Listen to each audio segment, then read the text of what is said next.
Ladies and gentlemen, señoras y señores, vamos a continuar con el debate general con la lista de oradores que tengo. Por favor, la representación de Bahrein.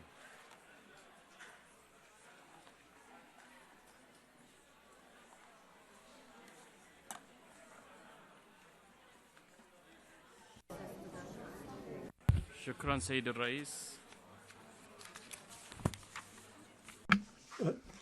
Thank you, Mr. Chairman. First, my delegation would like to على هذا النقاش الهام تأكيدا على أهمية إدراج موضوع حق الأشخاص ذوي الإعاقة في العيش المستقبل. We welcome the initiative proposed to integrate persons with disabilities. Bahrain attaches great importance to this segment of society. We believe that social cohesion will happen only if we take into account the needs of all segments of society. We have adopted, therefore, a decision, number 1, having ratified the UN CRPD in 2011, to take into it some elements regarding NGOs. Mr. Chairman, the government of Bahrain attaches particular importance to teaching given to persons with disabilities, because social cohesion can only be achieved if you have all the components together. We bear in mind the needs of these people who are enrolled in schools, the students, as well as the ones we send abroad when they have specific needs, so that they will be able afterwards to get a job. Moreover, in the Ministry of Social Development, we help persons with disabilities find opportunities to work so that they will become economically independent. The Ministry of Information, for its part, plays an important role in educating people on persons with disabilities through all the institutions and information, TV, radio, and social media. The information agency in our country plays a role. Our TV has brought in sign language since 2000. A number of programs are in place regarding the needs for persons with disabilities. The Commission of Persons with Disabilities, in cooperation with the Ministry of Labour and Social Development and the UNDP, have developed a national strategy, comprehensive, one based on a number of studies done on the ground on the situation of persons with disabilities in our country. We will work to create a society based on inclusion, allowing all citizens, and especially those with disabilities, to enjoy their rights on an equal footing.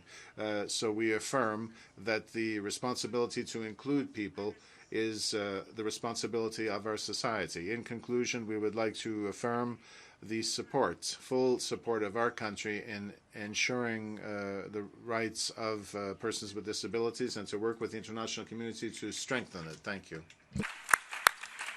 I thank the representative of Bahrain. I give the floor to the representative of Libya, please.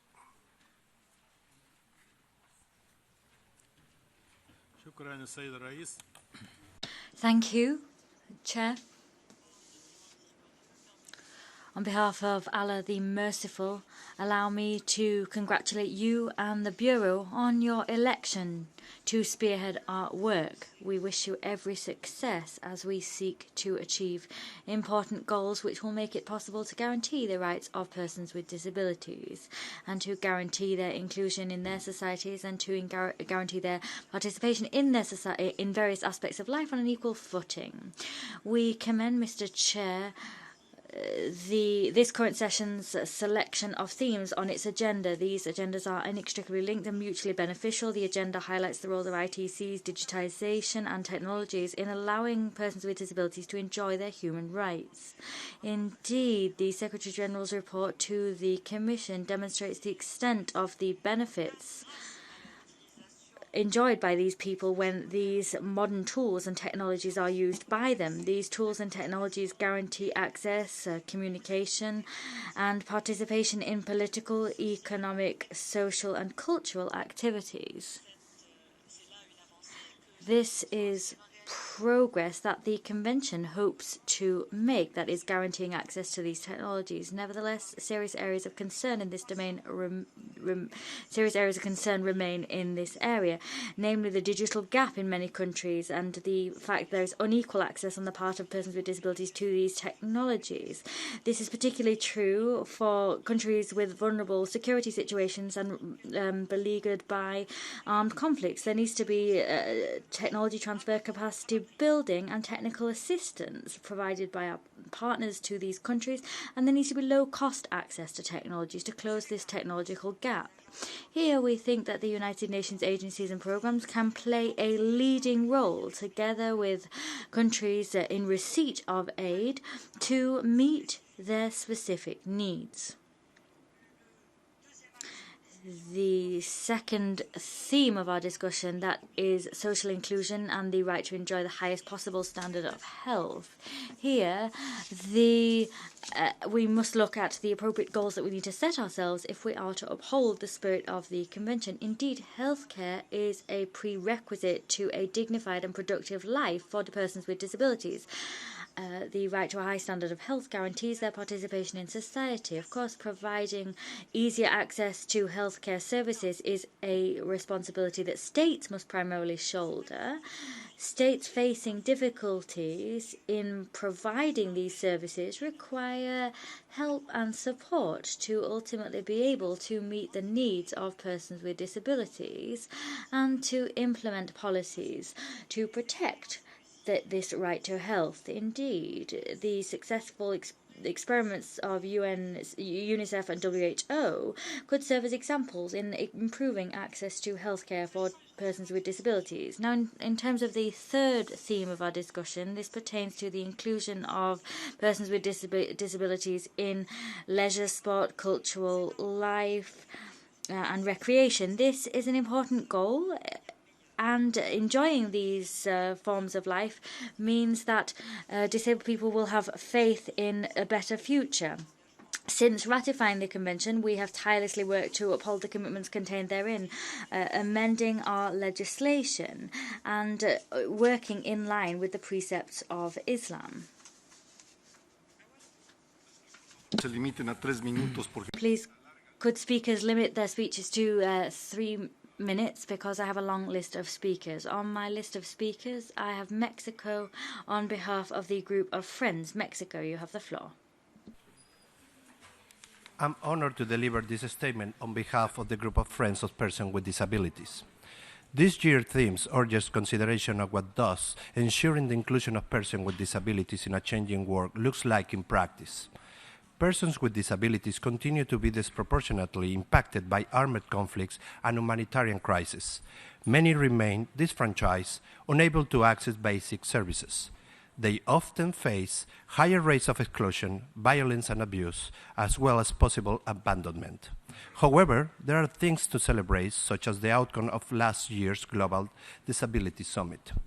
The world will continue to change in ways we cannot yet foresee, presenting new challenges and opportunities for persons with disabilities. The states parties must recommit and continue to implement the Convention. We welcome the efforts undertaken by the UN, and in particular the UN Disability Inclusion Strategy. We urge the UN system to hear the strategy's call to achieve equality of outcomes and an inclusive culture for all. In this endeavor, it can count on the full support of the group of Friends. We also welcome the leadership of the President of the General Assembly, including through her Steering Committee of Accessibility. We encourage future presidents to continue to support accessibility measures. There is an urgent need to build the capacity of all the stakeholders in the delivery of technical expertise and implementing the CRPD and the 2030 Agenda. There are good practices, and we encourage efforts to mainstream this. We welcome the focus of the Security Council regarding persons with disabilities in armed conflicts and humanitarian crises. Meaningful implementation of the Convention in this changing world cannot be done alone and in isolation. It needs to be done in partnership with persons with disabilities and their representative organizations. We are all in this together, if we truly mean no one is left behind. Thank you. I thank the representative of Mexico speaking on behalf of the group of Friends of Persons with Disabilities, MICTA. Australia will be speaking on behalf of MICTA. Please. Thank you, Mr. President. I have the honour to deliver this statement on behalf of the MICTA countries, Mexico, Indonesia, the Republic of Korea, Turkey and Australia. We, the MICTA countries, are pleased to join the 12th session of the Conference of State Parties to the Convention on the Rights of Persons with Disabilities. We welcome the theme of this year's conference, ensuring inclusion of persons with disabilities in a changing world through the implementation of the CRPD and the cross-cutting focus on awareness raising. We, MICTA, believe the United Nations can and should champion disability inclusion and the implementation of the CRPD at all levels and across all pillars of the UN system. We commend the Secretary-General for his leadership in promoting disability inclusion across the UN system and for the development of the United Nations Disability Inclusion Strategy, or UNDIS, to strengthen system-wide accessibility and fulfilling the rights of persons with disabilities. We, MICTA, support the implementation of this strategy and encourage other member states to actively seek opportunities to support this important work. Mr. President, we MICTA countries are committed to an active and central role for people with disabilities and their representative organisations. We support a civil society with a strong voice that is well equipped to advocate and raise awareness for disability rights and inclusion at all levels. We recognise the importance of including people with disabilities in society through active and meaningful participation in society, including participation in cultural life, recreation, leisure and sport. We acknowledge that to achieve this, we need to ensure access to transport, infrastructure, information and communications, as well as affordable and appropriate assistive devices. Mr. President, we remain committed to the need to collect and disaggregate data by disability, and we urge Member States to take appropriate steps to ensure the collection and analysis of disability data, including through the use of the Washington Group short set of questions and other data tools as appropriate. Disaggregating data by disability will enable us to more accurately monitor implementation of the CRPD and the Sustainable Development Goals. Mr. President, as we move further into the second decade of the CRPD, our focus needs to be on the realisation of full implementation of the CRPD. MICTA countries remain committed to working collaboratively to realise this goal and a world in which no one is left behind. Thank you. I thank the representative of Australia on behalf of MICTA. I now wish to give the floor to Mr. Ulbek Grup, Minister of Work and Social Development of the Republic of Kyrgyzstan. You have the floor. Добрый день. Good afternoon, Mr. Chairman, dear delegates, ladies and gentlemen. Let me thank you for the excellent organization of the 12th Conference of the States Parties to the UN Convention on the Rights of Persons with Disabilities, which provided a unique opportunity for discussion and exchange of experience in promoting, protecting, and ensuring the full and equal enjoyment by all people with disabilities of all human rights and fundamental freedoms, and in promoting respect for their dignity. Most people with disabilities face problems such as discrimination, exclusion, and isolation. The discrimination they face does not have geographic boundaries and affects people in all spheres of life and all sectors of society. Many of them live in poverty, have no opportunities for education or work, and face a number of other negative factors. Over the past few decades, important changes have occurred in the understanding of the problems of people with disabilities. It should be noted that these changes in consciousness and perception include taking into account the interaction of an individual with an environment that does not take into account the characteristics of the individual and limits or blocks the participation of the individual in society.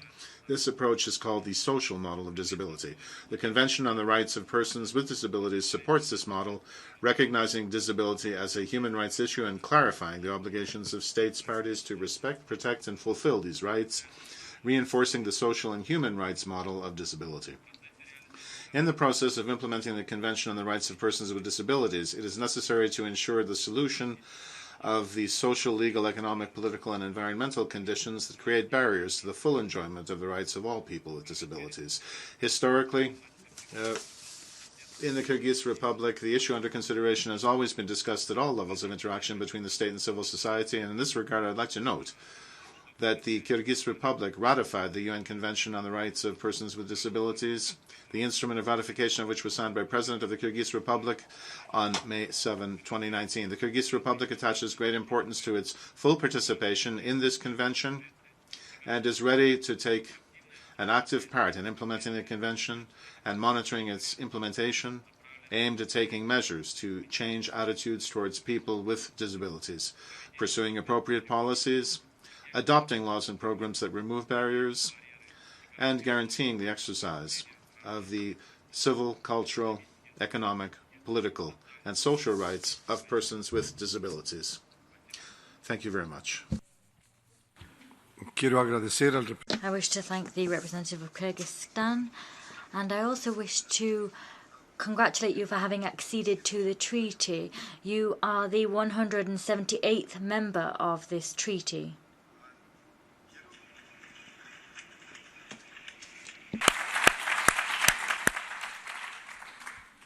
European Network on Independent Living Limited, por favor. Dear President, audience, thank you for giving the European Network on Independent Living the opportunity to express herself at this plenary. We are a user-led organisation which advocates for the right to independent living and to be included in the community, and this for all disabled persons regardless of their age, impairment, support needs or any other characteristic. Deinstitutionalisation efforts have been made, but we are too often left behind. The European Academic Network of Disability Experts, ANED, has recently published the country reports on the implementation of Article 19 and the General Comment 5. The findings of this research are alarming. They tell us institutional care is persistent and continues to be a commonplace for children and adults.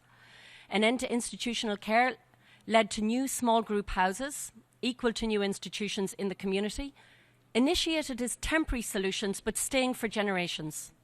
Choice, control and inclusion are too often not the focus of strategies and actions. The challenge of data and the lack of common definitions creates serious implications for the way in which countries interpret their obligations under the Convention, including the use of EU funds. In order to realise the transition from institutional care to independent living in the community as a process of restoring personhood, power and belonging to disabled people, we must develop rights-based targeted and deliverable plans, actively involve DPOs as equal partners, take measures to increase diversified housing and support options, promote and invest in architecture to ensure choice and control allied to individual budgets, direct payment and peer support schemes, reform laws to accord people with disabilities with enforceable rights to be included in the community, and invest in awareness raising to promote the right of inclusion of persons with disabilities by the general public. We ask you, all Member States, to implement the Convention, the General Comments and the SDGs as they are, as you have committed to them, to ensure meaningful involvement, the right to live in the community, improving the quality of our lives in order to really leave no one behind.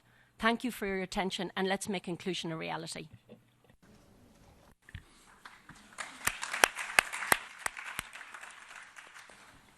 Los Estados miembros del grupo. The Member States of the Group of Friends on Education and Lifelong Learning. A statement to be delivered by Norway. You have the floor, please. Thank you, Chair. Fellow delegates, ladies and gentlemen, I have the honor to deliver this statement on behalf of the Group of Friends of Education and Lifelong Learning.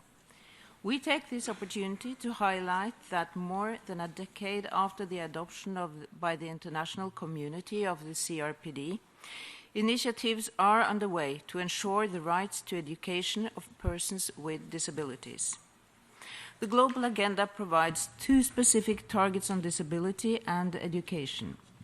Target 4.5 aims at ensuring equal access to all levels of education and vocational training for the vulnerable, including persons with disabilities. Target 4A calls for building and upgrading education facilities that are disability sensitive and providing inclusive learning environments for all. Today, approximately 15% of the world's population live with some form of disability. Education, communication, and culture are our most valuable tools to empower persons with disabilities worldwide. Persons with disabilities face unique challenges and barriers in all aspects of life. We cannot fulfill our promise to leave no one behind if we do not meaningfully address these challenges. We note with concern the persistent challenges that persons with disabilities face in the pursuit of their right to education.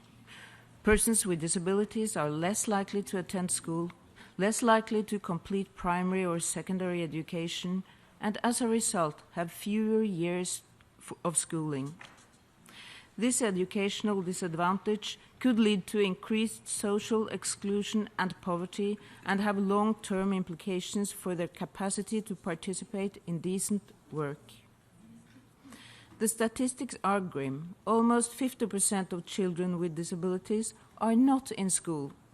Data also reveal that women with disabilities are often less likely to reap the benefits of a formal education than disabled men, marginalized not only by their disability, but also by their gender.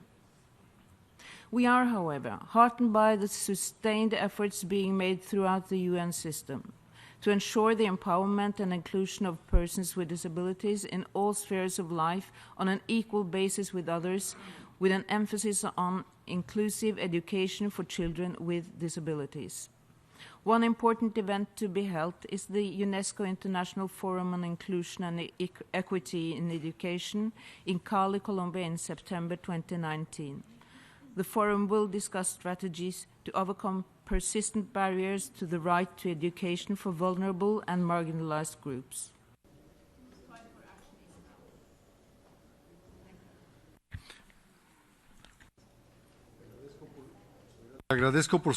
I thank you for your statement. Now, Philippines, on behalf of ASEAN, you have the floor. Thank you, Mr. President. I have the honor to speak on behalf of the member states of the Association of Southeast Asian Nations, or ASEAN. ASEAN views the theme of this session as timely and appropriate as the world faces the challenges of an ever-changing technological landscape. We need to find tools and innovative solutions to ensure that persons with disabilities are not left behind. All ASEAN member states have ratified the CRPD. ASEAN is committed to promote the inclusion of persons with disabilities in society through participation at national and regional levels. ASEAN's policy framework on advancing the rights and welfare of persons with disabilities was derived from the Bali Declaration on the enhancement of the role and participation of persons with disabilities in the ASEAN community. Espoused in the declaration is the need to craft policies and programs that cut across the 3 pillars of ASEAN that would mainstream the rights and welfare of persons with disabilities.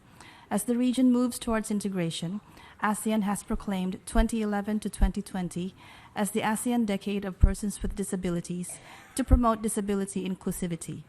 The resulting framework mobilization identified 15 priority areas that demonstrate ASEAN's recognition that mainstreaming the rights of persons with disabilities needs a concerted response from all 3 pillars.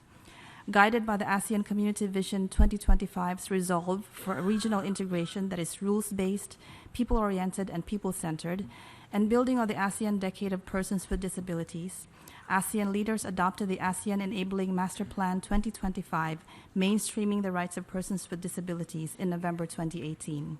The master plan commits ASEAN to protect the rights and advance the welfare of persons with disabilities through frameworks, initiatives, and strategic measures that concretely outline key actions for each of the 3 community pillars.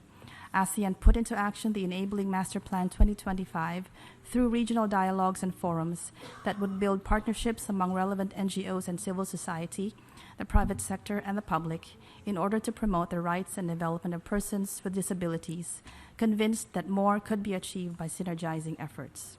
ASEAN and UNESCAP have identified the complementarities of ASEAN Community Vision 2025 and the 2030 Agenda for Sustainable Development by going through the line actions of all three pillars, finding synergies with the 17 SDGs, and harmonizing the region's development with that of the global community. The framework stresses the principle of inclusivity, putting emphasis on vulnerable groups, including persons with disabilities, and identifying and addressing gaps to ensure that no one is left behind. I thank you, Mr. President.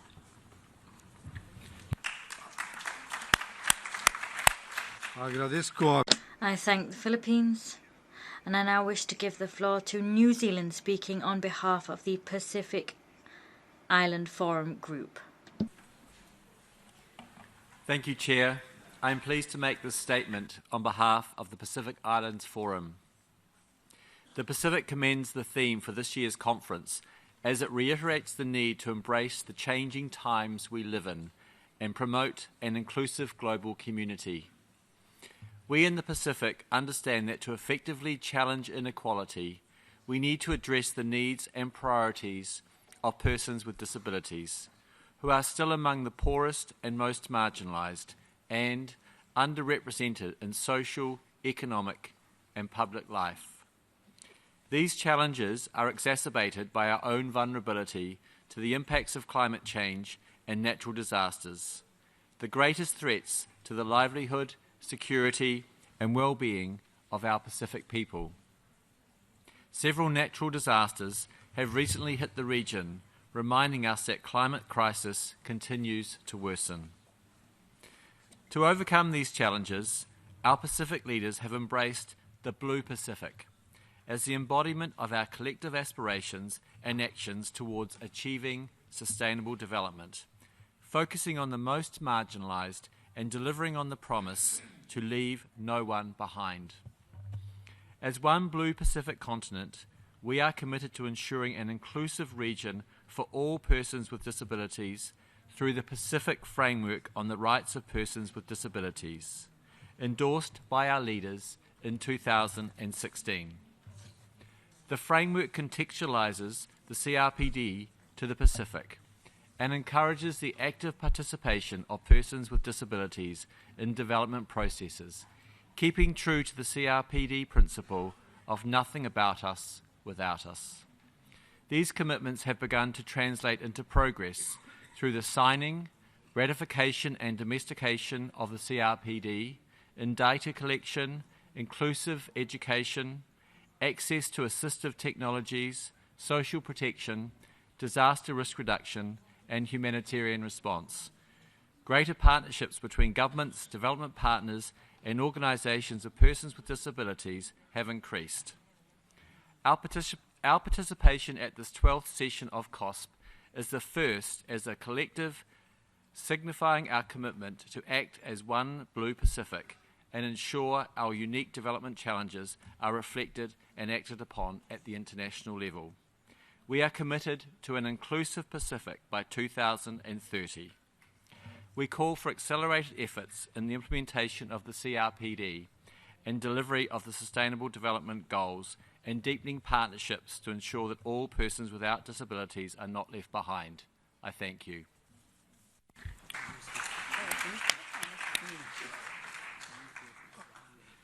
Chile, por favor. Chile, please, on behalf of Friends of Older Persons. I have the pleasure to deliver this statement on behalf of the Group of Friends of Older Persons at the United Nations in New York. The group is comprised by 25 member states, and it was established in 2013 with the purpose of promoting and mainstreaming the rights and dignity of older persons from a holistic human rights and development approach within the UN system. Looking ahead, the global trends in aging populations and the higher risk of disability in older people are likely to lead to further increases in the population affected by disability and urge countries to review and further explore the complementarities between the discourses on aging and on disability. Around the world, persons with disabilities face a number of obstacles, including attitudinal, environmental, and institutional barriers preventing their full and equal participation in all aspects of life. Often, older persons with disabilities are among the most adversely affected, facing further age barriers in society. The Convention on the Rights of Persons with Disabilities sets out the legal obligations of states to promote and protect the rights of persons with disabilities in society and development. It contains a number of articles, as for instance Articles 9, 19, 20, and 25, which highlight the cross-sectionalities of aging and disability. As life expectancy in general increases, persons with disability who survive into old age can also be expected to contribute to the overall growth in the population of older persons with disabilities. This highlights the need for countries to take a longer-term approach to investment in the planning, design, and construction of their community to ensure environmental inclusiveness and accessibility in moving towards the goal of creating a society which meets the needs and capacities of all users. In pursuit of the implementation of the 2030 Agenda for Sustainable Development, disability issues must be further mainstreamed as an integral part of policies and programs for inclusive development. Moving forward, it is critical that member states and other stakeholders address the challenge and concerns of those left farthest behind in society and in development, and ensure that older persons with disability are given equal opportunity and access to participate in all spheres of society and development. In this regard, we stress the importance of collecting and analyzing reliable data on persons with disabilities following existing guidelines on disability statistics and their updates, encouraging ongoing efforts to improve disaggregate data collection with regard to persons with disabilities by sex, age, and disability, and underlining the need for international comparable data. Our group firmly believes that mainstreaming aging and the human rights of older persons into global agendas is essential, and a concerted effort is required to move towards a wide and equitable approach to policy integration. The task is to link aging and disability to other frameworks for social and economic development and human rights. To conclude, Agradezco a la delegación. I thank the delegation of Chile. I now wish to give the floor to the League of Arab States.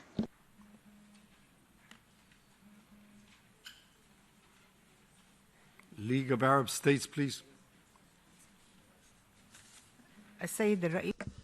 Mr. Chair, ladies and gentlemen, the rights of persons with disabilities is a priority in the work of the League of Arab States, in particular through the ministerial Arab councils, including the Council for Social Affairs and the Council for Health. They have made efforts in this area and in cooperation with UN specialized agencies. The Arab Decade for Persons with Disability that was launched in the Arab Summit in Tunisia in 2004 is one of the most important outcomes of Arab work in this regard. The implementation of the decade in the member states has facilitated the implementation of the CRPD that was adopted 2 years after the adoption of the decade, and it included many aspects of the Arab Decade on the rights of persons with disability. Despite the challenges in many Arab states, that has negatively impacted the efforts to guarantee decent life to persons with disabilities, especially in areas of displacement and conflict. There are international Arab efforts to improve the life of persons with disabilities. However, there are other challenges that are an obstacle towards achieving the desired goal. Hence, we propose to your conference the establishment of an establishment to enhance Arab efforts to implement the CRPD and relevant targets of the 2030 Agenda. This committee should include the OHCHR, the UNHCR, as well as WHO, as well as ESCWA, and the United Nations UNEFPA, and the IDA, and the Arab Organization for Persons with Disabilities, and other regional and international organizations. Ladies and gentlemen, the League of Arab States is determined to continue to improve the lives of persons with disabilities. We rely on the achievements in the region and adopting a rights-based approach to deal with this important category.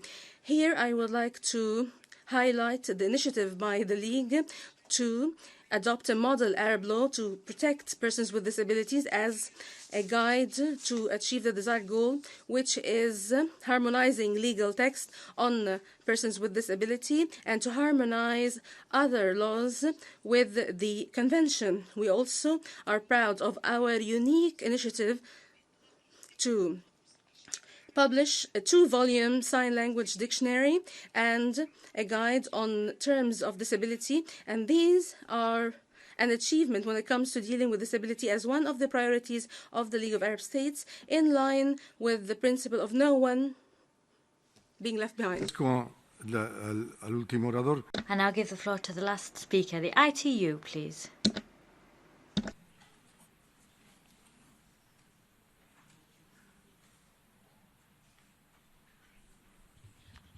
Thank you, Chairman. I have the pleasure to report that ITU is committed to connecting the world, ensuring that everyone, regardless of age, gender, ability, location, or financial means, have available, accessible, and affordable access to information and communication technologies. Inclusiveness is one of the 5 strategic goals established by the Member States in last November at their Plenipotentiary Conference. And additionally, the target 2.9 of this goal explicitly calls for enabling accessible environments for all people, including for persons with disabilities in all countries by 2023. To achieve this goal, the ITU provides advice and support to Member States in order to create an enabling and inclusive environment, develop their ICT accessibility policies and strategies, and ensure that these strategies include access to digital information, products and services for persons with disabilities. Overall, the ITU raises awareness and builds capacity, develops and makes resources and guidelines available for our members, share best practices, and also provide in-country assistance for implementation of ICT accessibility policies, strategies, and programs. Awareness was raised among over 3,000 ITU members and stakeholders in ICT accessibility through thematic, regional, and global events. Through ITU Academy, a set of 3 free self-paced online certificate training courses entitled ICT Accessibility, the Key to Inclusive Communication was also developed, and over 250 certificates have been extended up to now. Face-to-face executive trainings were also delivered to ITU members during the ITU Rapporteur Group on Question 7, as well as regional event Accessible Americas, where 90 people were successfully trained and obtained ITU certification in fundamentals in ICT accessibility.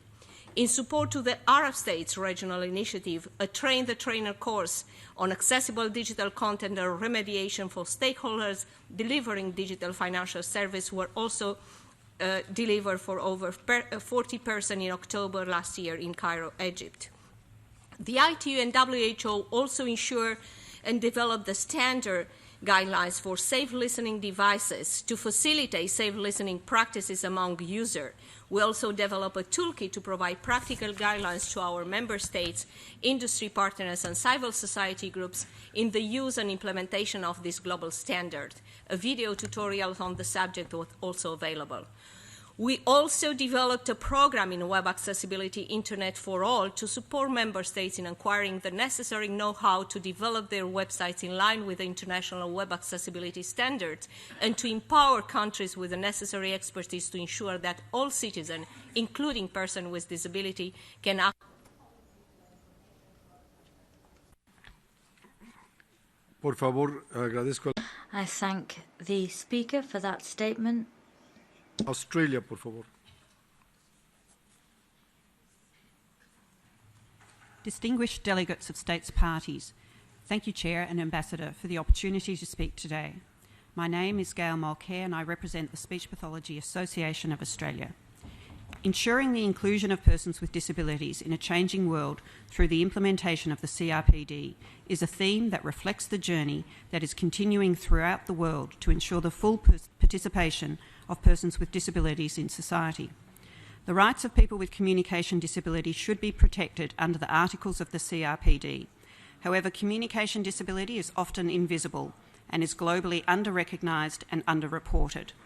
This means that people with communication disability are vulnerable to not having their rights afforded through the CRPD and other UN conventions and declarations, and not realising their full participation in society. Who has a communication disability? You may immediately think of someone who is deaf or hard of hearing, but communication is a barrier also for people who stutter, have aphasia, have a developmental language disorder, speech sound disorder, voice disorders or other conditions such as autism, multiple sclerosis, cleft lip and palate, Alzheimer's, Parkinson's disease and more. All persons should be able to understand and participate in matters that affect them. All persons with disability should have their voice heard. However, without reasonable accommodations, people with communication disability are denied their right to justice, their right to freedom of expression and opinion, and access to information, education and health. Communication is critical to reporting human rights abuses, seeking help and receiving support. We urge the CRPD Committee to specifically recognise and focus on the discrimination experienced by people with communication disability.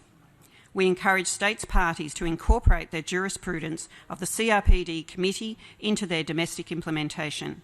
We respectfully encourage states parties to recognise communication disability and enable its accurate reporting, to recognise the barriers experienced by people with communication disability, to work with people with communication disability through forming partnerships with disabled persons organisations to identify and address barriers, particularly in education, justice, health and in their rights to freedom of expression and opinion and access to information, to fully recognise the commitment to promoting the training of communication professionals such as speech-language pathologists and audiologists, working with persons with communication disability so as to better provide the assistance and services guaranteed by those rights. To ensure that every person with a disability is fully participating in a changing world, we urge all states parties to act to recognise and address the needs of people with communication disability. Thank you. Muchas gracias. Many thanks indeed. Now, Canadian Association of the Deaf, please, you have the floor.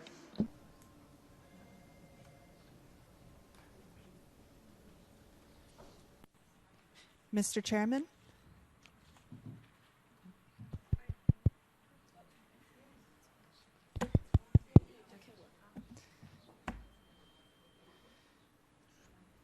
Mr. Chairman, Excellencies, ladies and gentlemen, I am very pleased today to address the general debate at the 12th session of the Conference of State Parties to the Convention on the Rights of Persons with Disabilities. My name is Frank Foligno, and I am President within the Canadian Association of the Deaf, Association des Sourds de Canada. Our organization is also a member of the Council of Canadians with Disabilities and the World Federation of the Deaf. Sign language is essential to the human rights of deaf people. We welcome this year's theme on inclusion of deaf persons and people with disabilities and their representative organizations. State parties must be obligated to implement the Convention and Sustainable Development Goals in order to create barrier-free access. To expand on this, I will focus on the three main points. First, accessible information and communication technologies, including accessible sign language videos and videos with captions and translation from spoken language to sign language, which are supported by the Convention. Secondly, a benchmark for language equity and acquisition of sign language, with a plan to put an end to the language deprivation for deaf infants and children in accordance with the Convention on the Rights of Persons with Disabilities and the Rights of the Child. Thirdly, promote the linguistic identity of deaf communities through sign language and deaf culture through accessible videos and sign language interpretation. This ensures deaf persons and people with disabilities with full participation in cultural life, recreation, leisure, and sports. The Convention sets out obligations for state parties to ensure that deaf persons and people with disabilities are not left behind in any sphere of their lives. And only then will the principle of nothing about us without us ring true.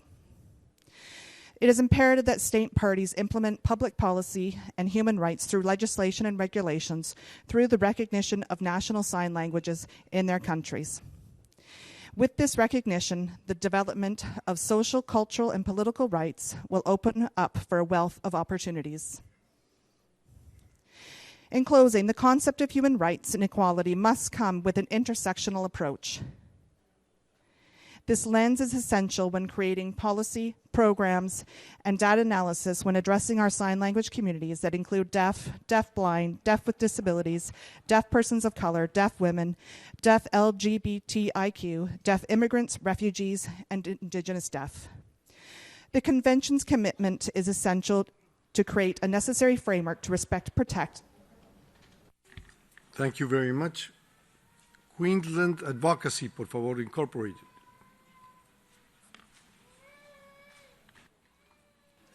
Distinguished delegates of states parties, thank you, Chair, for the opportunity to speak today.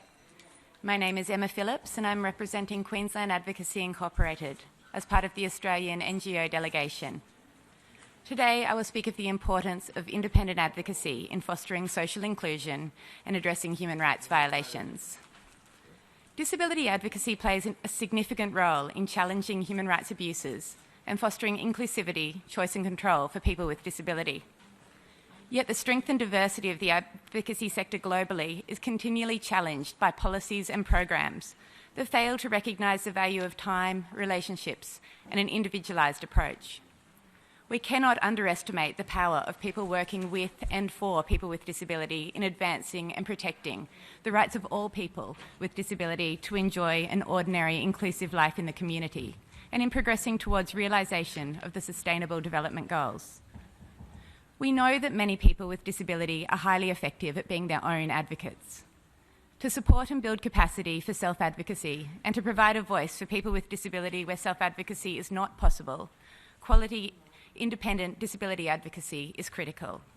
Advocates understand how to support people with disability to make, express and give effect to their own decisions about their own lives and work towards ensuring the inclusion of persons with disabilities in a changing world.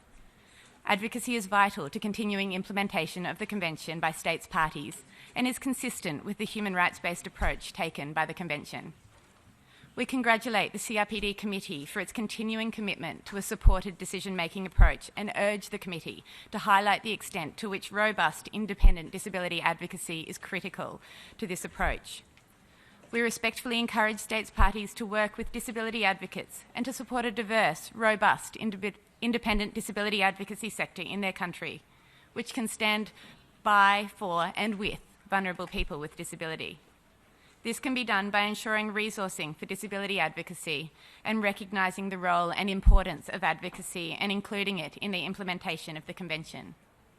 In particular, we encourage states parties to ensure that quality independent advocacy is available to all people who experience a personal or systemic power imbalance and are therefore vulnerable to control and coercion, are subject to restrictive practices, involuntary treatment or detention, or need advocacy support to exercise and fulfil their rights, obligations and responsibilities to the same extent as persons without disabilities. To ensure the inclusion of persons with disabilities in a changing world, support for quality, independent disability advocacy is critical. Thank you. Muchas gracias. Many thanks. WIPO, please. WIPO, you have the floor. Thank you, Mr. Chairman. The World Intellectual Property Organization is the United Nations specialized agency that has as its objective the development of a balanced and effective international intellectual property system for the economic, social, and cultural development of all. WIPO administers the landmark Marrakesh Treaty to facilitate access to published works for persons who are blind, visually impaired, or otherwise print disabled, which allows for both the production and exchange of accessible books across national boundaries. As stated by WIPO's Director General, Mr. Francis Gurry, the Marrakesh Vip Treaty is one of the great successes in WIPO's more than 130 years history, and it is one of WIPO's fastest growing treaties. The treaty came into force in September 2016, and today 56 contracting parties have ratified the treaty, covering 83 countries. Although many governments have ratified the treaty, the provisions of the Marrakesh Treaty still need to be implemented in national law in many of these countries so that people who are print disabled may benefit from the treaty's provisions and promises. The Accessible Books Consortium, ABC, a WIPO-led initiative, is celebrating its 5th year anniversary at the end of June 2019. ABC aims to implement the Marrakesh Vip Treaty at a practical level through increasing the number of books worldwide in accessible formats such as braille, audio, e-text, large print, and making them available to people who are print disabled. ABC is directly aligned with the Disability Inclusive 2030 agenda. It supports SDG Goal 4 on quality education through 3 main areas of work. First, capacity building. Since June 2014, ABC has established projects in 14 developing and least developed countries to provide training and technical assistance in accessible book production, as well as funding for the production of over 8,100 accessible digital works in national languages for primary, secondary, and university students. Secondly, ABC Global Book Service is an online catalog that enables libraries for the blind to make requests and exchange accessible digital works. This online catalog currently contains over 460,000 titles in 76 languages, and 55 authorized entities from around the world have joined the service. Third, inclusive publishing. Inclusive publishing encourages publishers to adopt born accessible practices, including the production of digital publications that can be read by both sighted persons as well as persons who are blind or visually impaired. I thank WIPO for that statement. Australian Human Rights Commission, you have the floor. Thank you, President. This statement is made on behalf of the Australian Human Rights Commission, Australia's A-status national human rights institution. The Australian Human Rights Commission is particularly interested in the overarching theme of the 12th session, ensuring inclusion of persons with disabilities in a changing world through the implementation of the CRPD. Technology is fundamentally changing the world for everyone. Technology is now central to our daily activities and is also increasingly the main gateway for people to access their rights, for example, accessing the right to education through online learning. For many people, technology can provide a gateway to inclusion or result in an enormous barrier. Article 9 of the CRPD requires state parties to take appropriate measures to ensure people with disabilities have access on an equal basis to others to transport information and communications, including technology and services provided to the public. Despite this, we are witnessing the digital divide continuing to grow. The Australian Human Rights Commission is undertaking a major project on the relationship between human rights and technology. Our preliminary research has found that Australians with a disability experience lower digital inclusion rates compared with those who do not have a disability. People with a disability in Australia have also borne the burden of bringing a claim of discrimination against technology providers when not able to access technology. This has been a major challenge in effecting systematic change.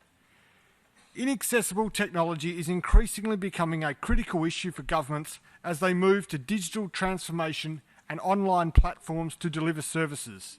With approximately 15% of the world's population having a disability, it is imperative that state parties implement the CRPD through policy and practice to ensure technology keeps pace with the needs of disability.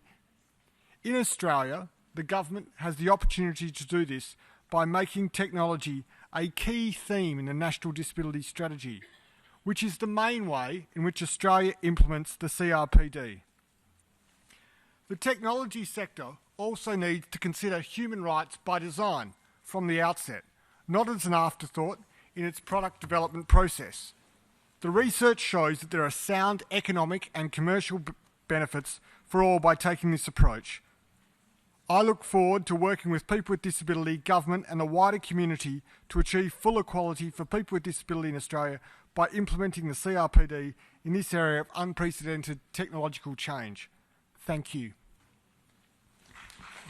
Muchas gracias. Thank you very much. The Association Sport, please.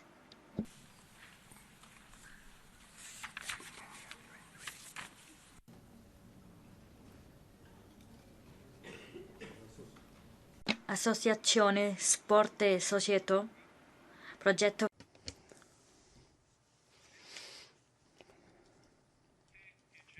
Chair, Excellencies, ladies and gentlemen, it is a great honor to participate in this general debate representing Italy on behalf of Progetto Filippide, which today marks a striking occurrence.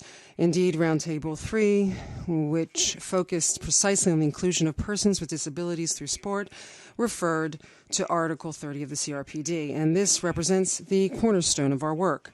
Sport as a tool for development and peace and an extraordinary means of inclusion as reflected in the CRPD finds its application in the 2030 Agenda and is defined as social development based on a systemic approach committing all UN bodies to leave no one behind. In our experience with persons with autism, we are still facing difficulties in obtaining a full and complete participation in sports activities, despite our being organizers of the largest race inclusive of autism called Run for Autism. Here, it is important to see Article 30.5, paragraph D of the CRPD, that ensures that children with disabilities have equal access with other children to participate in play, recreation, and leisure and sporting activities. And this is even more poignant in the case of children with autism, who have at times few opportunities to participate in sport and other activities. Much progress has been made since the adoption of the CRPD in 2006 by way of the UNESCO's Kazan Accord Plan of 2017 up to the 2030 SDGs and related Secretary General reports on sport development and peace. But there is still much more to be done. I would like to inspire every component of member states and encourage even greater efforts to facilitate access to the practice of sports all the way up to high-level events such as the Paralympic Games, and to facilitate through sport, based on Goal 10 of the 2030 Agenda, a reduction in disparities among countries, strengthening social, political, economic inclusion, and sports inclusion for all. In conclusion, wishing you, Mr. Chair, all of those present, much success in your work in the application of the CRPD in the field of sport, as highlighted in Article 30.5. We see that to encourage and promote the participation to the fullest extent possible of persons with disabilities in mainstream sporting activities at all levels. This is of utmost importance. Chair, I call on you and all those present to give great attention, follow up and priority to the rights of persons with autism to practice sports. And thank you for your attention.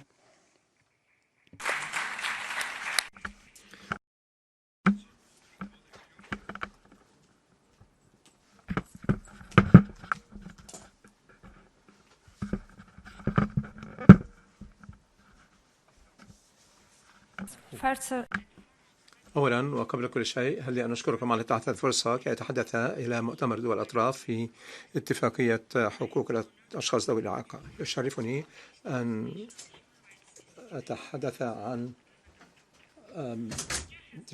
مجلس الدفاع في جورجيا. Persons with disabilities since April 2014.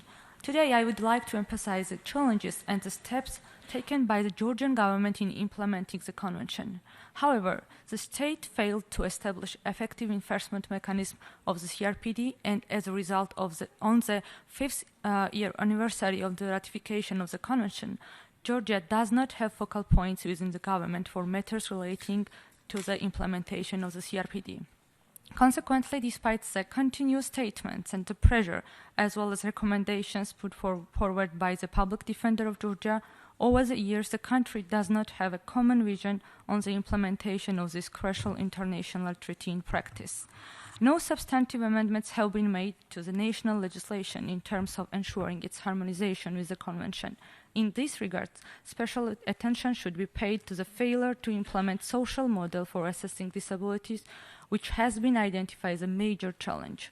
It should also be noted that the status of the disabled persons is still based on an individual medical diagnosis. Furthermore, fragmented actions of various state agencies have been disappointing in fully realizing the rights of persons with disabilities and improving the quality of their lives.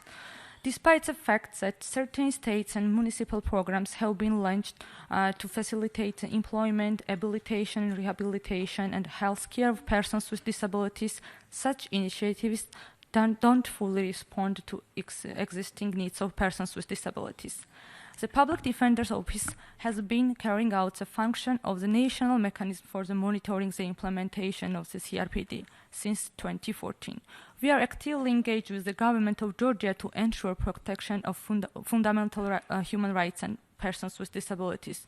On the other hand, we will use all means necessary to push the Georgian government to fully implement recommendations reflecting in our reports, and we count on the support of the international society in this direction. All in all, we have to admit that Georgia is facing the serious obstacles in the protection of the rights of persons with disabilities, and we hope that the government of Georgia puts forward immediate and holistic strategies for elimination of the identified drawbacks. I thank you.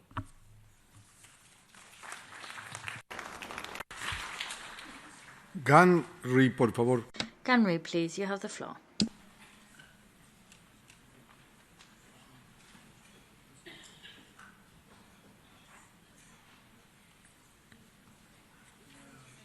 Ladies and gentlemen, on behalf of the Global Alliance of National Human Rights Institutions, I would like to thank you for this opportunity to address the 12th Conference of State Parties to the Convention on the Rights of Persons with Disabilities. The world is changing, but not fast enough in relation to persons with disabilities living lives free of violence and abuse. The recent Me Too movement has successfully raised awareness of violence against women, demonstrating that this is widespread and endemic and highlighting the need to act. However, there are voices that are unheard within this global campaign. Research indicates that people with disabilities are at higher risk of violence. Globally, statistics suggest that persons with disabilities are 1.5 to 5 times more likely than others to be subject to violence, with disabled women potentially up to 10 times more likely to experience sexual violence than non-disabled women. There is a need to maintain awareness about this significant issue. We need to keep building the evidence base to more fully understand the scale of the problem and address the social norms and conditions within which violence towards people with disabilities occur. People with disabilities must be at the heart of the research agenda. Collectively, we must ensure that the voices, concerns, and perspectives of people with disabilities are heard regarding violence and abuse. In particular, the multifaceted and intersectional nature of discrimination experienced by women and girls with disabilities must be in focus. The 2030 Agenda and its objectives reflects the vulnerability situation of children, youth, and people with disabilities. More than 80% of them live in poverty, a situation that increases the risk of violence, exclusion, and discrimination. As national human rights institutions with a broad human rights mandate and functions, we therefore call on states in close partnerships with persons with disabilities and with disability organisations to ensure, in line with Article 31 of the Convention, the collection of appropriate information, including statistical and research data on all forms of violence experienced by persons with disabilities, disaggregated by sex, age, sexual orientation, and gender identity and disability. Secondly, in accordance with Article 8 of the Convention, to implement awareness-raising programs designed to change the societal perception of persons with disabilities. Thirdly, to review and/or amend legislation on violence against women. Thank you very much. Voice of Specially Abled People, por favor. Thank you very much. My name is Manashri Desai, and I am currently an undergraduate student at the University of Southern California. I am honored to be here today with my colleague Shivam Saran, an undergraduate student at Emory University, representing the global advocacy organization Voice of Specially Abled People. We would like to thank Mr. Pranav Desai, founder of Voice of SAP, for giving us this invaluable opportunity. Voice of SAP has become a catalyst for inclusivity by sparking a mass movement for advocacy and empowerment in the disability community. with more than 8,000 volunteers that have pledged to become disability rights activists in their own communities, Voice of SAP has enabled individuals with assistive devices and kits for self-employment to promote the United Nations Sustainable Development Goals. By first focusing on India and then rolling out a similar accessibility and advocacy network to other nations around the world, Voice of SAP works towards the empowerment of the disability community.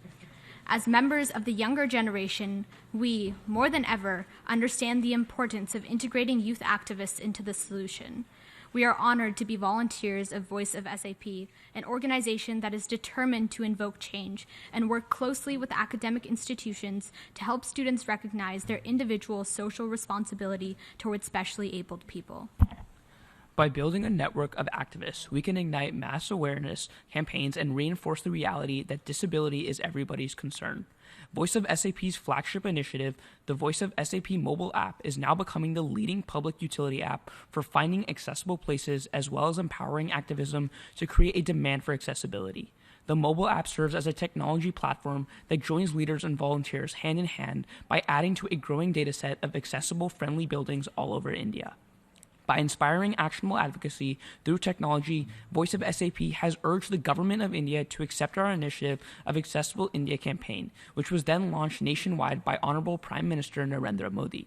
While Voice of SAP has made strides to end the inequalities that plague the disabled community, our mission is far from finished. As youth disability rights activists, we have realized that the true disability lies not within any mental or physical illness, but rather a lack of empathy. Thus, it is our call to action today to give a voice to young activists and bring attention to the mass movement behind disability rights advocacy that is needed right now more than ever. Thank you so much. Muchas gracias. Thank you very much. That was the last speaker on my list. We are now going to suspend the meeting for 10 minutes until 4:15 to allow the panel of experts to take their seats on the podium. At 4:15 we will resume the meeting. Thank you.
Señoras y señores, ladies and gentlemen,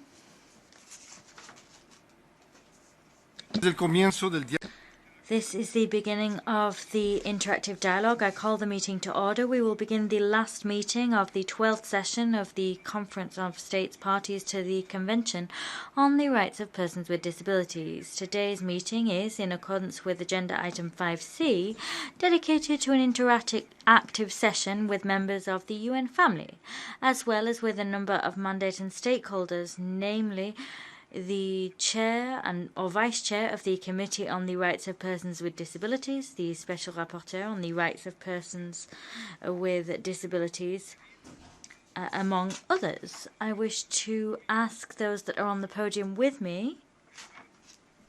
I'm going to give you the floor in order. First of all, we have Mr. Vincius Pinheiro, head of the ILO office in New York. You have the floor, sir. Muchas gracias, señor. Many thanks, President. Inviting us to share with you some perspectives. In particular, I'm here with my colleague from UNDP, not to talk about ILO and UNDP, but to talk about the UN-wide United Nations Disability Inclusion Strategy. That was a strategy that the Secretary General mentioned in his statement in the beginning. And he himself and we, as a system, we are very proud of. The United Nations Disability Inclusion Strategy is a comprehensive, dynamic, and transformative approach strategy for ensuring that the UN system is fit for the purpose in relation to disability inclusion. It's the foundation for sustainable and transformative progress on disability inclusion through all pillars of the UN system. It was a strategy that has a time frame of 5 years and was adopted recently by the Chief Executives Board, UN Chief Executives Board meeting in May 2019 in Geneva, after a very extensive interagency consultation led by ILO and UNDP, and that's why we are here today to share with you the results of this process. There was a strategy that was initiated by the SG himself, and embraced by the entire UN leadership after an extensive and in-depth independent review showing that the UN was not doing enough on disability inclusion. So let me say a few words about the strategy. It has two main components. A policy component, in the sense that disability inclusion should be streamed across all the policy areas of the UN system, and an accountability framework with clear indicators, because if you don't get measured, you don't exist. The policy component sets out the UN vision on disability inclusion, reaffirming our common commitment at the highest levels of the organization and identifying areas and functions on which the UN will focus to realize the objective of disability inclusion. It underscores the human rights-based approach to disability and the importance of accelerating efforts to promote inclusion of persons with disabilities and their human rights across the entire areas that UN is working on. So it's basically an effort to mainstream disability inclusion in all policy areas that UN is involved. As I said, this policy framework comes together with an accountability framework. The accountability framework has two components. One is what we call the entity accountability framework, with 15 common system indicators, focused in particular in the areas of leadership, strategic planning, management, inclusiveness, programming, and organizational culture. A part of the global level, let's say entity accountability framework, there is also a UN country team accountability scorecard, and that's actually embedded as well in the reform of the UN system, with the strengthening of the assist system and of the UN country teams. So we are providing also guidance on how to mainstream disability inclusion, both at the management side, but also at the policy side. To support the policy, this accountability framework provides very practical tools and encourage and measure and reflect progress on its implementation. The second component, as I mentioned, will be also it is still to be developed. It's going to be done at the level of the UN development system, and it will also provide a policy framework to measure progress and mainstreaming of disability inclusion. Reporting against the accountability framework will take place annually, so heads of agencies will hold accountable to the implementation of the plans that will be put in place, and it's expected that by 2020 you have the first report of the UN strategy, and of course we'll be happy to come back here and to share the preliminary results of this effort. We think that more broadly the UN Disability Inclusion Strategy provides the foundation for sustainable and transformative change on disability inclusion through all the pillars of the UN system, and we are very much looking forward to the implementation. And if you allow me, Mr. Chair, I would also like to ask my colleague from the UNDP to complement the presentation.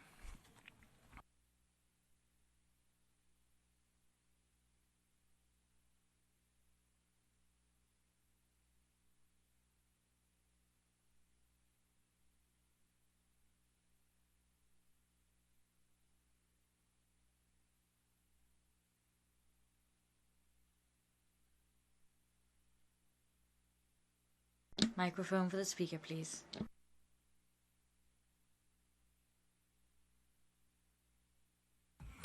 We sought to include or to model a meaningful and effective participation of persons with disabilities in framing the strategy. Throughout the process, persons with disabilities and their representative organisations have actively contributed. International Disability Alliance and International Disability and Development Consortium contributed written reports and attended briefings and workshops on relevant draft documents. Furthermore, staff with disabilities across various entities, as well as through staff unions and federations, provided inputs to the UNDIS, particularly in the piloting and validation process. This is, of course, not an end. This is a beginning. We look forward now to the implementation of the strategy, and in doing so, entities will need to report on how they are consulting with organisations of persons with disabilities, both at global, regional and national levels. We hope that you, your member organisations and member states will hold entities of the United Nations suitably accountable for the fulfilment and implementation of the strategy. Thank you. Muchas gracias. Thank you very much. I now invite Ms. Maria Francesca Spatolizano, Assistant Secretary General, Department of Economic and Social Affairs, to issue a statement on behalf of DESA. You have the floor, madam. Muchas gracias. Excellencies, distinguished delegates, esteemed participants. On behalf of the Department of Economic and Social Affairs, UN DESA, I am honored to join this interactive dialogue among state parties, members of the UN system, and representatives of civil society. I will present the main activities of the department with reference to the inclusion of persons with disabilities. DESA's mandate is centered on the realization of the development pillar of the UN. We work together towards a common goal to promote and achieve the Sustainable Development Goals for all, and that includes, of course, persons with disabilities. Since the inception of the United Nations, DESA has been the focal point on disability within the organization, working closely with member states, other UN entities, academic institutions, expert communities, as well as with civil society, in particular with organizations of persons with disabilities, in order to build an inclusive, accessible, and sustainable world by, for, and with the persons with disabilities. As you know, as it was just said, the United Nations Disability Inclusion Strategy on this was just adopted, and this strategy provides normative, operational, and accountability frameworks for the implementation of the Convention on the Rights of Persons with Disabilities and the 2030 Development Agenda at the global, regional, and country level,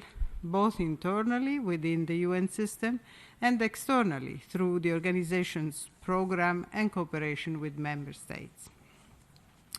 The strategy was elaborated thanks to the UN interagency effort led by our colleagues in UNDP and ILO, and engaged and was cooperating with more than 300 individuals from approximately 60 UN entities, staff unions, networks, civil society organizations.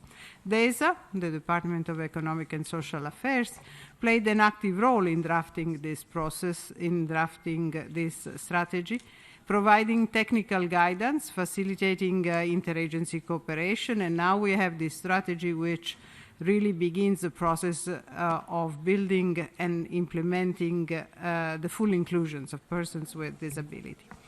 Now, in recent years, our focus has been on mainstreaming of the goals and objectives of the Convention in the global agenda, strengthening the international, normative, and operational frameworks to advance the rights, well-being, and perspectives of persons with disabilities in society and in development.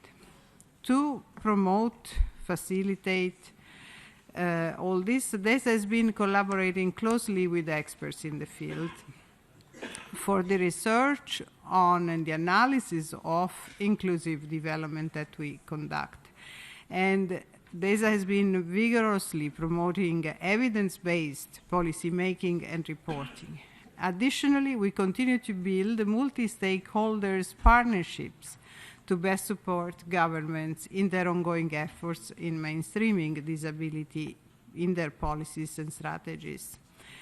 In order to do so, we have been also trying to build upon the interlinkages across the pillars of the SDGs, promoting the Convention and the disability inclusion in the SDGs in order to shape the current economic, social, and humanitarian action. One salient example I can give you is the 2018 UN flagship report on disability and development, realizing the SDG by, for, and with, as you all know, persons with disabilities. This report I'm referring to is the first UN publication to address at the global level the nexus between disability and the SDGs based on a multi-stakeholder effort. Preparing it has required consultation of over 200 experts from UN agencies and international financial institutions, member states, civil society, including research institutions and organizations of persons with disabilities. This flagship report is a global analysis based on an unprecedented amount of data, legislation, and policies. As I said, over 100 countries contributed, focused on understanding the socioeconomic circumstances of persons with disabilities and the challenges and barriers they face in their daily lives. This publication is also the first global compilation and analysis of internationally comparable data based on the Washington Group on Disability Statistics short set of questions. And the first publication to use big data, more than 1.2 million crowdsourced data points to inform on the accessibility of physical spaces. The report also examines new areas like the role of access to energy to enable persons with disabilities to use assistive technology, for which no global research was previously available.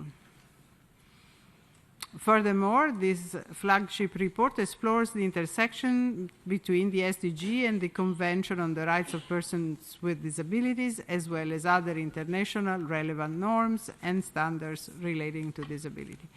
So against the backdrop of all this available evidence, the report identifies good practices, recommends urgent action, and traces a roadmap for the achievement of SDGs by, for, and with persons with disability. DESA is also in the process of making the findings of this report universally available by producing accessible versions of the publication. The audio version, which removes barriers for persons with visual impairments, was released yesterday, and an easy-to-read version will be issued later this year. In this context, it is important to note that it's not possible to make progress without building statistical capacity. Thus, the Statistics Division of DESA has been compiling, analyzing, and disseminating data on disability through the UN Disability Statistics Data Portal. This activity is a response to the request made in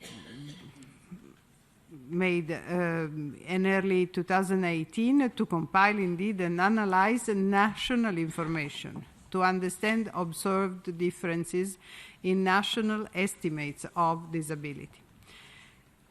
The Statistics Division has since collected extensive national level information on the prevalence of disability by type and on the socio-demographic and economic characteristics of the portions of populations with and without disabilities, including details on their living arrangements and living conditions. These new and expanded data standards represent an important update from the previously disseminated statistics models of the early 2000s. This data also demonstrates a considerable increase in the number of countries collecting data on disability. Nevertheless, more must be done to collect and make available better data for inclusive disability policies and programs. DESA will continue to conduct activities to assist developing countries in strengthening this capacity in their national statistical systems and to produce more robust and fit-for-purpose official disability statistics. Besides statistics, in response to the General Assembly Resolution 72/162, DESA has been working on the Secretary General report on the rights of persons with disabilities, focusing on the issue of accessibility. DESA spent several months, almost 12 months, engaging in an extensive study on the status of accessibility worldwide to identify current gaps and to provide guidance on best practices. All member states, relevant UN agencies, special envoy of the Secretary General on Disability and Accessibility, the Committee on the Rights of Persons with Disability, and a great number of civil society organizations, particularly the ones who work and are for persons with disabilities, were contacted to contribute to this report.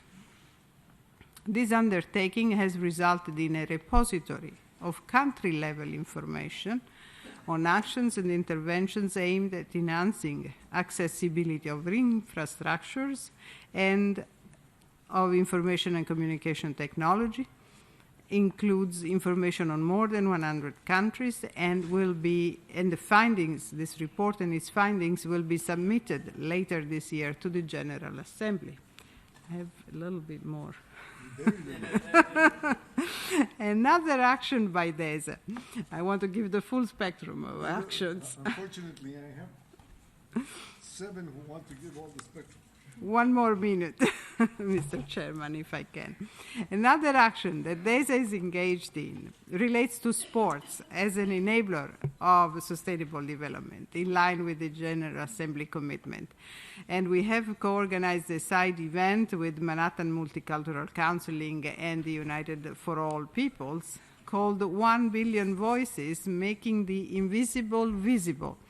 The power of sports and expressive arts, in collaboration with the wider Sport for Development and Peace community, civil society, and persons with disabilities, we continue to promote sport as a vehicle to foster sustainable development and enhance the inclusion and participation of persons with disabilities. Finally, DESA continues to respond to the government's request for technical cooperation, strengthen their capacity in implementing the convention.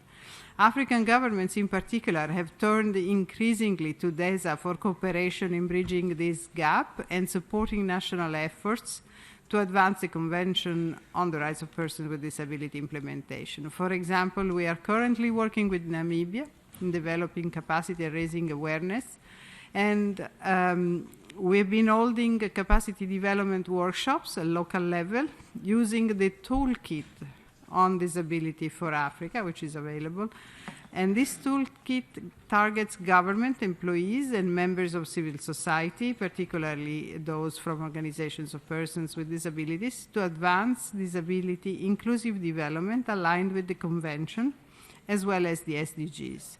Similarly, we worked with Uzbekistan to organize a regional workshop. And with this, I thank you for your patience, and I remain, in the name of DESA, committed and available to support all stakeholders in this momentous endeavor. Thank you for your patience.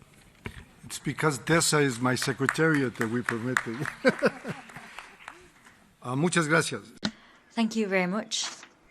To you, Assistant Secretary General, I now invite Craig Mojido, the Director of OHCHR at the UN in New York, to make a statement. Chairman, distinguished delegates and colleagues and friends, it's a great pleasure to deliver these words to the conference on behalf of the United Nations Human Rights Office. Every year, this conference provides us with the opportunity to gather and to reflect on our efforts to implement the Convention on the Rights of Persons with Disabilities and to advance the human rights of persons with disabilities. And the good news is that every year we celebrate more progress and more milestones. This year, our office joins our partners in welcoming the adoption of the United Nations Disability Inclusion Strategy. As coined by our special rapporteur, the UNDIS is the, quote, operationalization of the CRPD for the UN. And we wholeheartedly commit ourselves to strengthening the inclusion and participation of persons with disabilities as staff, as experts, partners, and beneficiaries of the UN in its work across the pillars and around the world. While the conference's overarching theme touches on ensuring the inclusion of persons with disabilities in a changing world through the CRPD, the CRPD itself, time and time again, proves to us how it is changing the world. And the UNDIS is just the most recent case in point. In addition, today we commemorate International Albinism Awareness Day, and for the first time last September, we celebrated the International Day of Sign Languages. Still another key milestone was the first ever open area formula discussion on persons with disabilities at the United Nations Security Council on the 3rd of December last year, which concluded with the commitment to ensure a more inclusive and participatory approach toward persons with disabilities during armed conflict and within emergency response.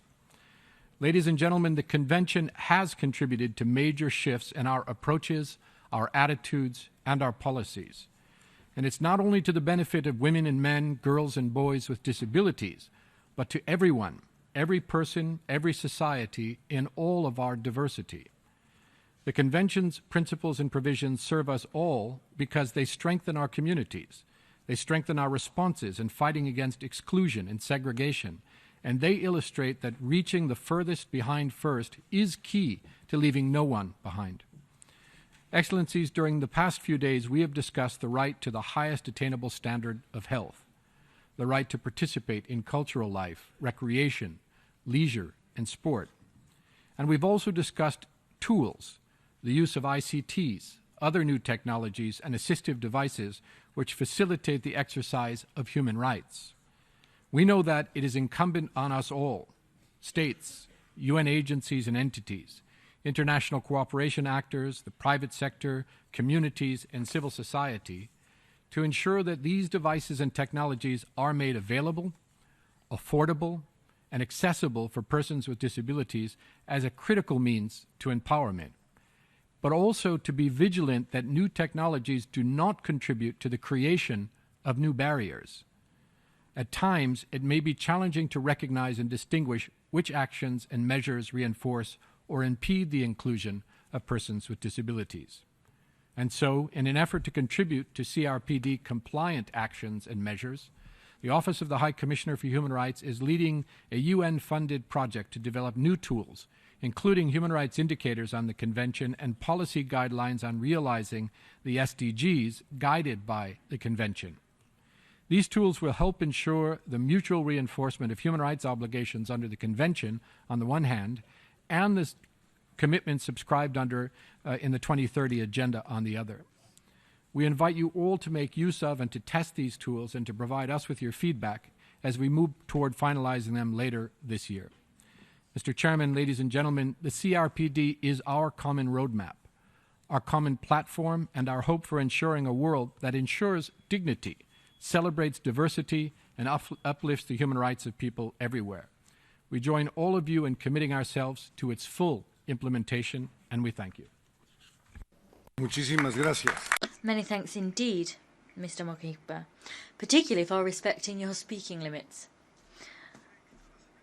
I now invite Ms. Roxana Whitemore-Liescu, lead expert on disability issues of the International Telecommunication Union, ITU, to make a statement. Ladies and gentlemen, excellencies, considering that we all experiment in every aspect of our life this fourth industrial revolution, which is digital, and ITU is a UN specialized agency in information and communication technology, our role is key in developing inclusive digital societies. ICTs are an enabler and an accelerator of all CRPD articles implementation, as well as in the implementation of the SDGs. Therefore, ITU is committed to connecting the world without any discrimination and ensure that everyone, regardless of age, gender, ability, location, or financial means, have available, accessible, and affordable access to information and communication technologies. More than this, at the last plenipotentiary conference that was held last year in November, the ITU established that its goal number 2 is inclusiveness. We have 5 strategic goals. And more than this, we have a target 2.9 that calls for enabling accessible environments in all countries by 2023. This is a huge challenge that our members actually engage on. Therefore, to achieve this goal, ITU provides advice and support to member states in order to create an enabling and inclusive environment, develop their ICT accessibility policies and strategies, and ensure that these strategies include access to digital information, products and services for all citizens without discrimination, so including persons with disabilities. We also raise awareness and in particular try to build capacity and to develop key resources for all member states and stakeholders to enable them understand what does it mean, which are the barriers, and which are the action that all of us should jointly take in order to implement this inclusive digital information. Through our ITU Academy, we developed 3 self-paced training courses only last year in ICT accessibility as a key to inclusive communication. And I have to say that we already certified 250 experts on this. We also deliver these training courses throughout our study groups meetings in the 3 sectors. As you know, ITU has 3 sectors: the development sector, the standardization, and the radio. We try to merge, to explain, and to work together on this topic throughout all the sectors. In support of the regional initiative, we develop regional events like Accessible Americas events for over now 6 years. And we call for Accessible Americas ICT for All. We try to mainstream the disability issue. We try to mainstream the fact that ICT accessibility, it's actually for all, because none of us is getting any younger. And with age, we all will face age disability like hearing loss or visual impairments. Sooner or later, everybody will benefit of all the work that we are doing here in the implementation of the Convention on Rights of Persons with Disabilities. More than this, we realized that in addition to 1 billion people who are facing disabilities, we have the same number, over 1 billion youth in risk of hearing loss due to unsafe listening system and devices and practices. And therefore, in a common effort with our colleagues in WHO, we developed a standard and a toolkit to facilitate member states understand the need on how to use these devices and how to implement standards that protect people and avoid having disability issue for us and for the generation to come. I also have to say that one of our successes is a national program on web accessibility that we developed. This national program is composed by a policy buy-in and training courses in developing the structure of the website, but also the content of the website that we put, and in this way to enable that the digital information is accessible for all people, inclusive for persons with hearing loss or with visual impairment. We have to say that we all have to make an effort. How many of us knows in this very moment to post a tweet in an accessible format? How many of us knows that behind a photo we have to put an alternative text? We implemented this project just a few weeks ago in Guyana. I think that all of us have the possibility to implement, to consider all these activities. Last but not least, I want to say that in response to this concern, we have 15 video tutorials that you can access in our digital inclusion website to see how each of us, we can develop accessible digital content. Ladies and gentlemen, I know that everybody's effort can make a difference, but from ITU perspective, only working together, we can make the change. Thank you for your attention. Muchas gracias, Roxana. Thank you very much, Roxana. And I now invite Mr. Anthony Detain on behalf of the WHO, on behalf of the Pan American Organization for Health, to make a statement. Excellencies, distinguished delegates, ladies and gentlemen, I'd like to start by reiterating WHO's commitment towards the implementation of the Convention on the Rights of Persons with Disabilities. This Conference of State Parties has seen a particular sub-theme focusing on health and the right to the highest attainable standard of health. There is simply no universal health coverage without ensuring access to health services for all, including persons with disabilities. Today, over 1 billion people, about 15% of the world's population, have some form of disability. In general, half of people with disabilities cannot afford healthcare. The World Health Organization's stated vision is that all individuals, irrespective of their health condition, impairment, or disability status, receive the health services they need without suffering financial hardship. WHO's work on disability is undertaken in accordance with the WHO Global Disability Action Plan 2014 to 2021, which was adopted by the World Health Assembly in 2014. As such, the WHO is working to ensure that people with disability benefit from universal health coverage to achieve implementation of the Convention's Article 25 on health. Many efforts led by the WHO aim to remove barriers to health services. Firstly, the WHO has developed and is rolling out guidance on strengthening the health system to provide rehabilitation services.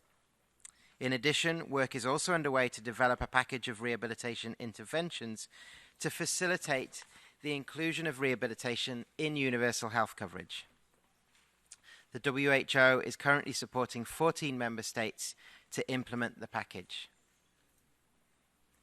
Secondly, following the publication of the first WHO list of priority assistive products in 2016, the WHO is developing technical tools to support member states to implement national priority lists.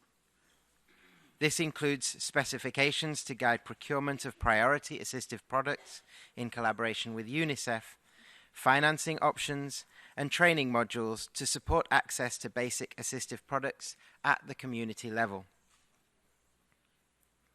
The World Health Organization is also looking at how to tackle discrimination in healthcare settings and developing organizational-wide standards of care for the provision of non-discriminatory healthcare based on the best available evidence. Work is also underway to provide tools and promote access to health services for persons with disabilities within several of our regional offices.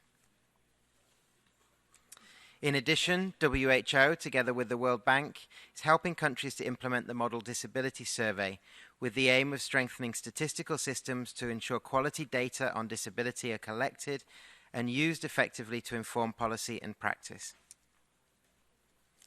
Finally, the WHO also leads Quality Rights, an initiative to translate the CRPD into practice by reforming mental health services and improving the quality of care available for people with mental and psychosocial disabilities. This initiative is ongoing and already demonstrating impact in more than 25 countries. WHO is developing best practice guidance that provides evidence for community-based mental health services that operate without coercion, respond to people's needs, support recovery, and promote autonomy and inclusion in line with the Convention. In closing, there's much work to be done, but much progress continues to be made. It's an honor and a privilege to work with all of you towards full implementation of the Convention and to ensure that we leave no one behind. Thank you. Muchas gracias. Ahora... Thank you very much. I now give the floor to Lily Gray, Director of the Liaison Office of Unesco in New York, to deliver a statement. Thank you, Mr. Chair, Excellencies, distinguished participants, distinguished panelists. It's also my honor to join today this important discussion on behalf of UNESCO and to share our experience. Persons with disabilities, approximately 15% of the world populations, are one of the most vulnerable people. Pardon me? Okay. They are undoubtedly one of the important actors in our societies, and their inclusion throughout the world is essential for achieving the 2030 Agenda for Sustainable Development in order to leave no one behind.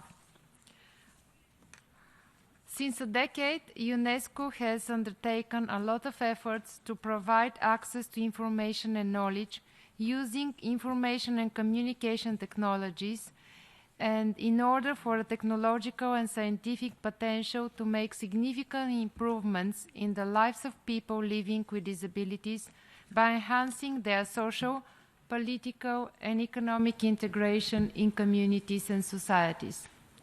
Within the context of the Convention, UNESCO definitely recognizes the need to prepare national policies and encourage local governments to introduce specific legislation to safeguard the rights of persons with disabilities. We also call for developing the national standards for public goods in terms of products and services, such as accessibility guidelines, recommendations, curricula, and other mechanisms to ensure that these standards are maintained. We work to build the capacities of professional communities and persons with disabilities to provide access to information and knowledge, including teacher training, involvement of hardware and software developers, information library, memory, and media professionals. UNESCO also calls for bringing the attention to the importance of collection of statistical data and carrying out of further research. While policies promoting accessibility may be in place in some countries, many of them are not backed up by the regulations that will ensure their implementation.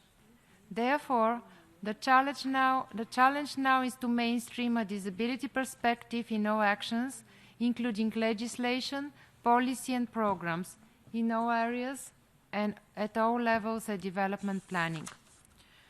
Let me mention UNESCO's areas of actions, and they are the following. In the field of inclusive education, Through a rights-based approach, UNESCO encourages the development and implementation of inclusive education policies, programs, and practices to ensure equal education opportunities for persons with disabilities. Indeed, persons with disabilities are more likely to be out of school or to leave school before completing primary or secondary education. Definitely, it needs to be acknowledged that every child requires personalized help because each has a different learning style depending on whether they have mild, moderate, or severe disabilities. And in this context, Unesco is organizing an international forum on inclusion and equity in education, Every Learner Matters, in Colombia, that will take place this coming September. It's a follow-up to the Salamanca process, and it will provide a platform for debate, including on innovative policies, programs, and practices to advance inclusion and equity in education. Second, access to information and knowledge accessibility. Within this framework, we have prepared several important documents focused on the challenges faced and practical solutions for promoting the personalization of learning through technology in the classroom, particularly for students with learning difficulties and physical disabilities. Importantly, UNESCO's ICT competency framework for teachers can be used to build the capacity of teachers on issues related to accessibility. We have developed guidelines for the inclusion of students with disabilities in open and distance learning using open solutions such as free and open source software, open educational resources, open data, and open access to scholarly data, which enable information to be freely and legally shared, with the main objective, of course, to provide relevant institutions and stakeholders with practical guidelines how to make open source software accessible to students with disabilities. Just briefly, a word on the sport participation of persons with disabilities. We all heard that sports can play a significant role towards the improvement of the inclusion and well-being of persons with disabilities by changing what communities think and feel about them, but also by changing what persons with disabilities think and feel about themselves. And certainly we know that para-athletes are powerful role models not only for inclusion but also for transforming diversity into leadership in overcoming individual and social challenges. And within UNESCO, the adoption of the Kazan Action Plan in 2017 by the World Conference of Sport Ministers indeed stressed that the inclusion is not only a challenge to be overcome, but moreover a call to proactive action, purposefully to pursue and embrace diversity as an enhancer to common practice. Okay, thank you. We will, of course, continue to mainstream disability issues across our programs as one of our priorities. Thank you, and thank you for your patience. Como siempre, el tiempo. As always, time is our greatest adversary. Given the fact that the general debate did run over time, we've had to cut a number of these statements that were to be made. I wish to thank the representatives in this dialogue with the UN family. It is fundamental that all organisations, entities and relevant funds and programmes, and indeed the whole of the United Nations system, continue to participate periodically in this meeting of the states parties. We of the Conference of States Parties hope to continue receiving reports regarding the progress of the United Nations system and all its entities on the progress they're making. Each and every representative, I know, has a great deal more to say. I thank you, but unfortunately there isn't enough time to hear any more. We have approximately time for 2 questions from the floor. I wish, please, to ask you to ask for the floor. I have a request from Costa Rica, please. Costa Rica. And then, after this panel, we'll kick off the second panel. The problem that I have is that we have a second panel of experts, and then we have to conclude the meeting and all of this before 6 p.m. So I would beseech you to pose specific questions to one or more members of the panel. Please make your questions as specific and as concise as possible. Costa Rica. Thank you, Chair. My question is one to put to the chair of the panel. I'd just like to underscore the very valuable participation of civil society in the discussions we've had during this conference. And I'd just like to underscore the way in which civil society has participated in ensuring progress on the enjoyment of rights on the parts of persons with disabilities. This is crucial in Costa Rica, just as I'm sure it is in many other countries of the world. What can we do? This isn't a question just to be answered today, but one we should answer as we work in the future, forging ahead. We should always open the doors to civil society so they fully participate and are given all the time they need and the capacity they need to participate in our debates. This is an appeal rather than a question, but thank you, Chair. Many thanks. Having been in the seat of a governmental representative and now being in the chair seat, I would support what you said. I find that there is a sort of distinction, a separation made in the side events we hold. Civil society often make a whole proliferation of statements, but often in the general debate we only have state interventions, and often the two don't coincide. And what we've seen in the Bureau and what we've understood is that we need to have a mechanism which gathers together all the statements made from the side events so that they can be consulted in an archive of the conference, in a sort of catalogue. But I would like to say that I am a diplomat. I'm not an expert in disability issues. What I attempt to do is spearhead meetings and allow us to negotiate agreements. The real owners of disability issues are the persons with disabilities themselves, and these are the people that have to guide this process and enter into dialogue. They have to play a leading role in dialogue with each of the nations here present, but also with the global society of disabled persons and their advocates. That's my personal opinion. I hope that served as a humble contribution to the debate. My next speaker is Antigua and Barbuda. You have the floor.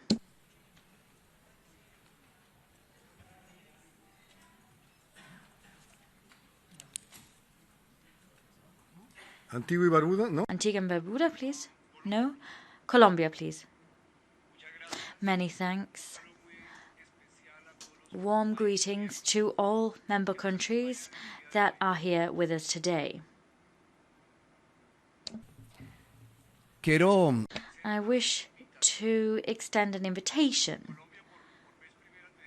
to you. In Colombia, for the first time, we have a presidential advisory body and a presidential counselor for disability issues. I would like to contribute to this debate by saying that this meeting is one that's seen a great deal of input from us all, and that's important. But we need to ensure that all of the proposals brought to the table don't slip through our fingers. They need to be gathered together. And so, could we put together a roadmap using all of these proposals so that countries, in all countries, both in terms of legislative activities and in terms of the actions they undertake on the ground, the legislation they enact, to ensure that we all have a common denominator and to ensure that we're all singing from the same hymn sheet and striving towards the same goal. I would appeal to you to draw up a document together and to draw up this roadmap with me, because some countries have made more progress than others, and there are some countries which are just kicking off their efforts in this domain, and I think their experiences and our experience can be mutually enriching. So let's compile that roadmap. Thank you for your suggestions. Ladies and gentlemen, given the time, I have to thank the members of this panel and give 2 minutes to allow the members of the next panel to come to the podium. And that will allow us to continue with panel 2 so that we can conclude the meeting before 6 p.m. Please be so kind to come to the panel if you are the representatives and rapporteurs for the second panel. Be so kind as to come to the podium.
Señoras y señores, Ladies and gentlemen, I'm sorry to pressure my colleagues in the panel por el tiempo que tenemos. given that time is pressing, I would ask that we kick off the panel.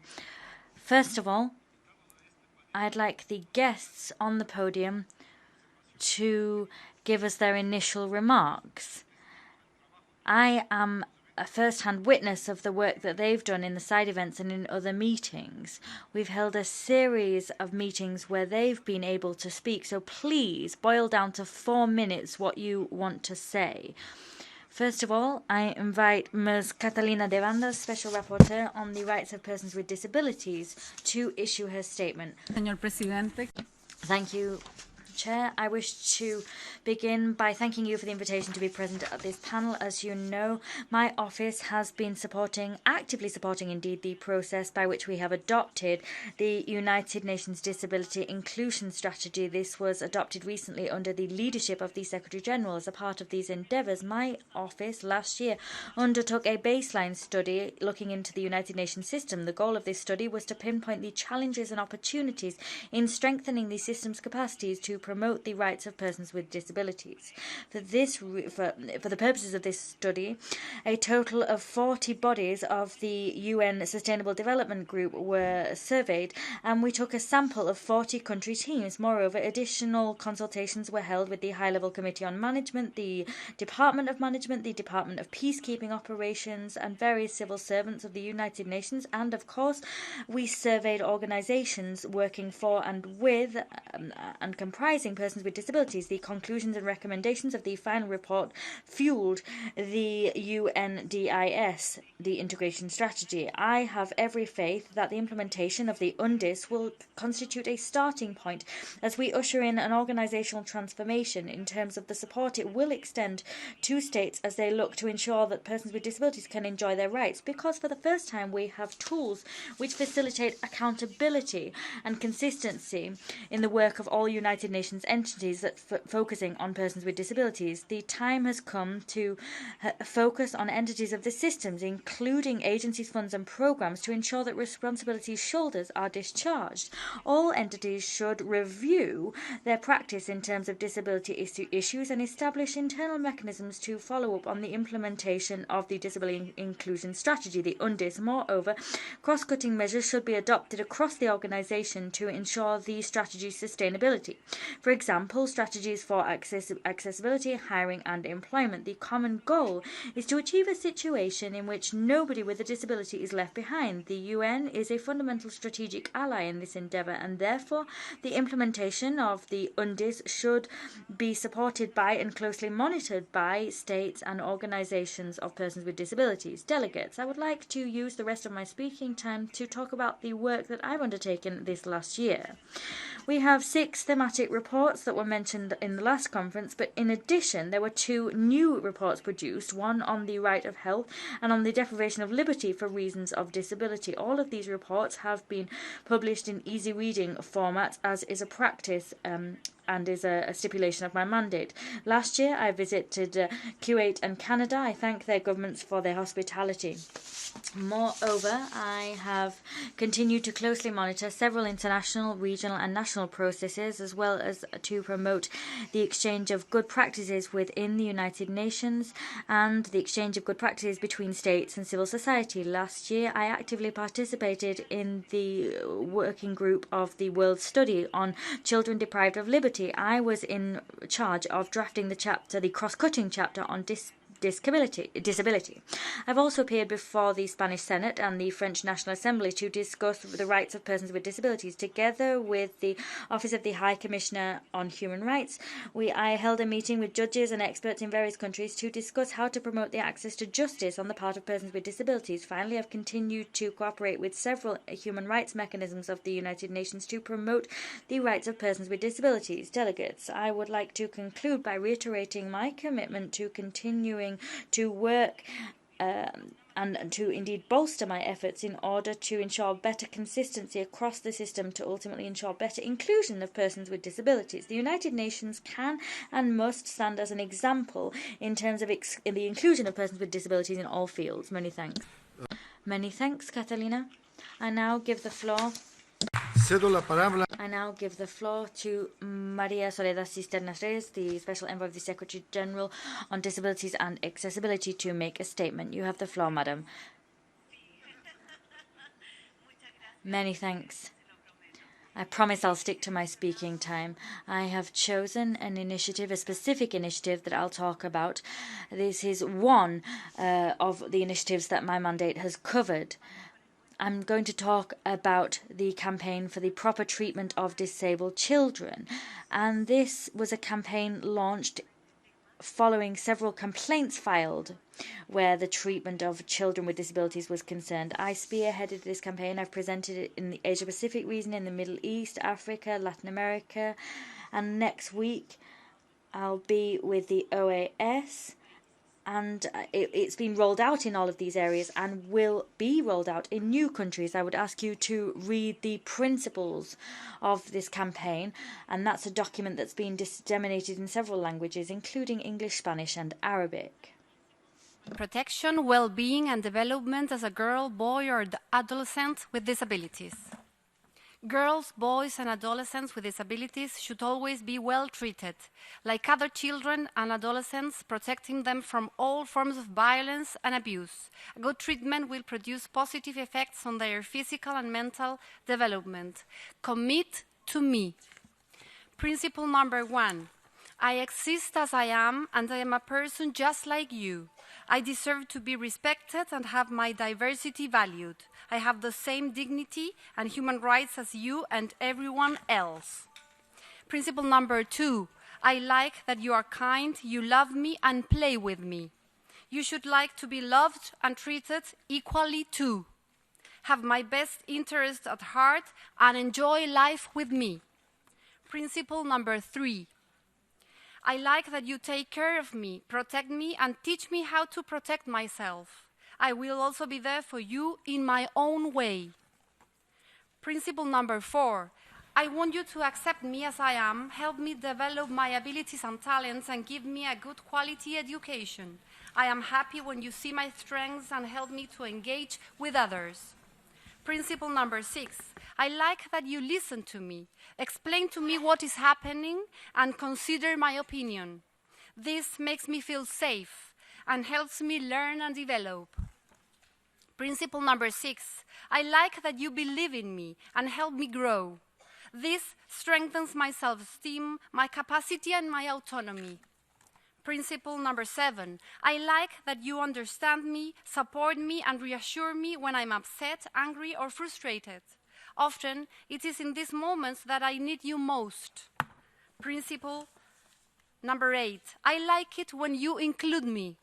I want to live in a friendly, peaceful, and inclusive environment, and for you to respect and support how I communicate best.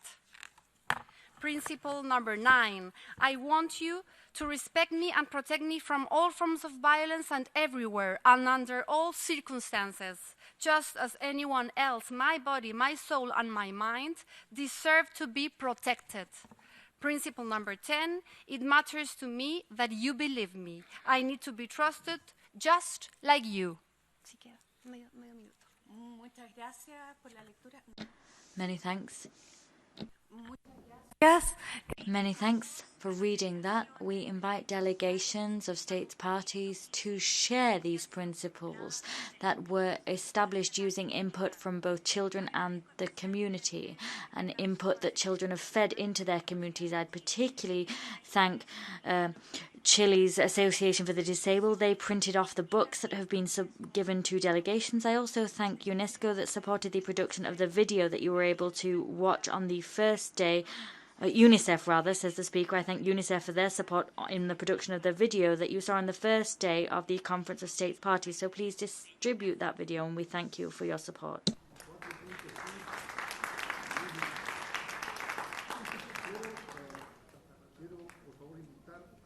Microphone for the speaker, please. I give the floor to Ms. Luis Gabriel Villarreal Peralta to make a statement. Muchas gracias. Many thanks. Good afternoon to you all. Distinguished delegates, ladies and gentlemen, thank you for giving me the opportunity to speak today on behalf of Inclusion International as a civil society representative. My name is Luis Gabriel. I'm 30 years old, and I am the self-advocate representative for the Americas on the Inclusion International Council. Inclusion International is the global network of people with intellectual disabilities and their families whose work focuses on social participation and guidance and support to several member organizations around the world. I am also a self-advocate member from ASDAUN, Colombia. ASDAUN is a Colombian family-based organization that works to ensure a dignified life for people with intellectual disabilities in every stage of their lives. Its actions are focused on accompaniment and guidance to parents, inclusive education, and political incidents. The theme of this year's conference is ensuring inclusion of persons with disabilities in a changing world through the implementation of the CRPD. Over the previous days, participants from government representatives, civil society, UN agencies, human rights institutions, and other organizations and companies have talked about the policies, practices, and challenges to make the inclusion of people real. We heard a lot of good practices and successful experiences, but the challenge to make sure persons with disabilities are fully included and enjoy all their rights still remains in every part of the world. As a person with disability, I want to say that people with disabilities must stay engaged and work together to make sure that our voice is heard. It is important for us to get involved with other civil society movements and to make sure disability is a part of youth groups, women, indigenous people, refugees, children, and others. This will help to raise awareness amongst the whole population about our rights. As a self-advocate from Colombia, I want to highlight that people with intellectual disabilities need to be more visible and more included. In Colombia, we have participated in and been part of several events, conferences, and public audiences, as ASDOwn has made alliances with other public organizations, all related to topics such as political participation, the implementation of the CRPD, the construction of legal capacity law, sexual and reproductive rights, inclusive education and employment, guidance and assistance to families, and support people and the decision-making with support for living in the community. Among the main challenges we face, there are the lack of accessible and plain language formats, loss of care at the hands of third parties, parental overprotection, and the restructuring of employment and educative systems. We want to let people know that we are also human beings who can help build a better society, and through ASDOwn, we're making the change. People with intellectual disabilities do not want to be further apart or institutionalized. We want to live in our communities like with everyone else. We want to go to the same school as our siblings. We want to be in the same sports clubs as our friends. We want to share leisure and recreation activities with our neighbors. We want to enjoy the same privacy and respect as everyone else when we see health professionals. We want to see and benefit from technology. We want to use and benefit from technologies and other innovations to help us in our day-to-day life. We want to be heard and for our decisions to be respected. We want our families to be valued for the role they play in supporting us to be independent and included. We want our place in society. We can achieve this goal not only through our efforts and the efforts of our families, but also the efforts of our community members, our governments, and yours. I believe it is possible to have a better society for all, so let us work all together in implementing the CRPD to ensure the inclusion of all persons with disabilities in this changing world. Muchas gracias. Thank you very much.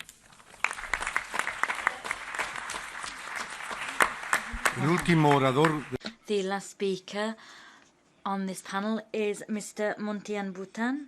He is the Vice Chair of the Committee on the Rights of Persons with Disabilities. You have the floor, sir. Thank you very much. 4 minutes. Thank you very much, Mr. President, Excellencies, distinguished delegates. First of all, I'm not a vice president.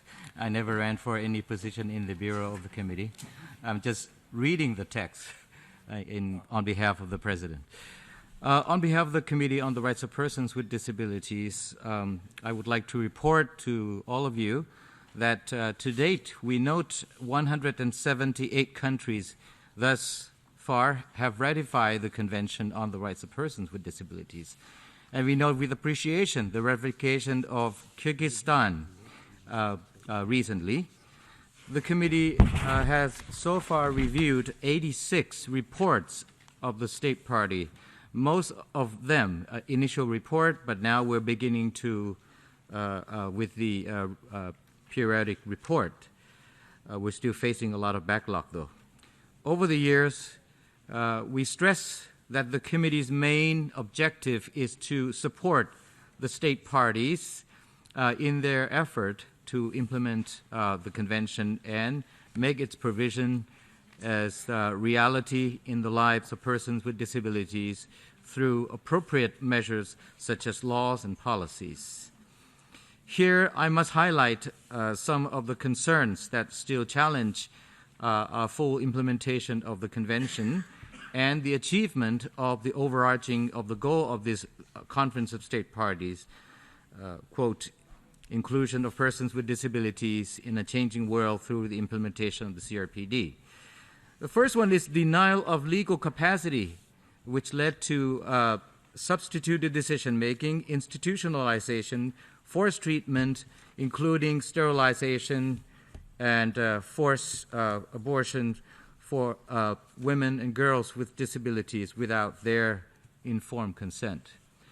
Children with disabilities, particularly children with psychosocial and or intellectual disabilities in many countries, do not receive the same kind of treatment as others. They remain in segregated education, and some are still secluded in residential institutions based on their impairments. Women and girls with disabilities in many countries still remain marginalized, despite the Convention's binding non-discrimination and equality provision in Article 6, which outlaws all forms of discrimination against women with disabilities and promotes equality of opportunity and equality of outcomes. And despite the Sustainable Development Goal number 5, which aims to achieve gender equality and empowerment of women and girls. Despite the strong support for persons with disabilities by seeing in the Sendai Framework for Disaster Risk Reduction and the World Summit on the Humanitarian Action and other relevant frameworks, we continue to see that persons with disabilities are hard hit by humanitarian emergencies and disaster risk situations. The challenge continues to be observed with the matter of equal rights for persons with disabilities in their participation in political and public life, ensuring through legislation which gear towards effective participation of persons with disabilities in the electoral processes without discrimination. The committee has adopted 7 general comments. The last one, which was adopted last September, is General Comment number 7 on participation of persons with disabilities, including children with disabilities, through their representative organizations in the implementation and monitoring of the Convention. These general comments directly correspond with the theme of this Conference of State Party, because we believe that with full implementation, full and effective participation of persons with disabilities through representative organizations, the implementation could only take place under such condition. The committee has put in place the working group to work on the future development of a general comment on Article 11 of the Convention on the Situation of Risk and Humanitarian Emergencies, which we will open for contribution from all the stakeholders to better understand and the specific challenges with the state parties face in implementation of this provision. Regarding the let me move to the final concern, and we hope, the committee hope that all the state parties will take the opportunity of the 2020 review of the treaty body system to ensure that the treaty body system, its capacity and regular budget resources in order to fulfill its mandate as required by the state parties. I thank you very much for your attention. Thank you very much, sir. Ladies and gentlemen, señoras y señores, en vista. Ladies and gentlemen, given the fact that I don't have time for questions, I'd like to thank you for being here today on the podium. If you do want to ask any questions of our panel members, you can approach them directly at the end of the meeting. While these experts leave the podium, I would submit to you item 7. We'll consider item 7 now. Decisions that need to be considered for adoption by the Conference of States Parties. Colleagues, the Bureau, in consultation with our regional groups, proposed this conference 3 decisions. The draft text of these 3 decisions was presented to delegations through their regional representatives in the Bureau, and a copy of these decisions was distributed in the room. As chair of the Bureau, president of the Bureau and the conference, can I invite states parties to support these decisions, which will see us decide, 1, that the 13th session will take place, that the 13th conference will take place between the 10th and 12th of June 2020. We, by virtue of Decision 2, will recommend to the Secretary-General that enough support for 6 sessions will be received from the Secretary-General, and Decision 3 will see us request to the Secretary-General to transmit the report of the 12th session of the Conference of States Parties to the Convention and all relevant parties in a timely fashion. If there are no objections to these 3 proposed decisions in the room, I will consider them adopted. The decisions are adopted. Many thanks.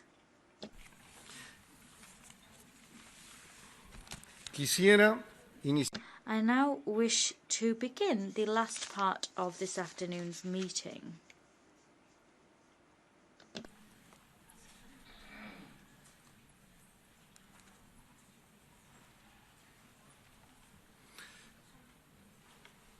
Estamos esperando que la We are waiting for the President of the Assembly to arrive. She's on her way.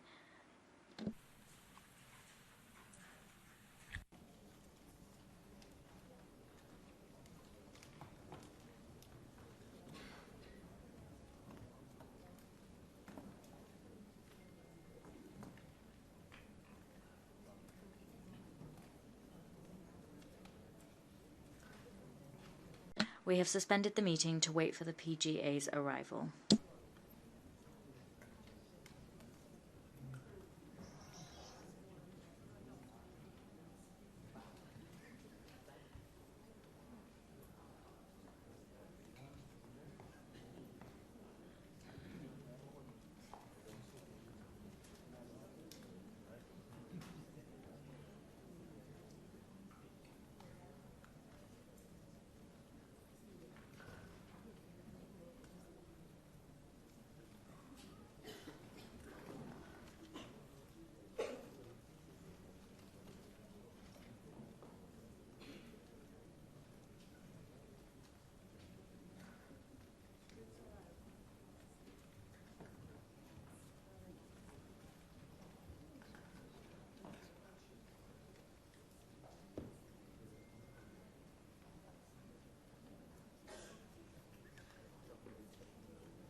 Señoras y señores, Ladies and gentlemen,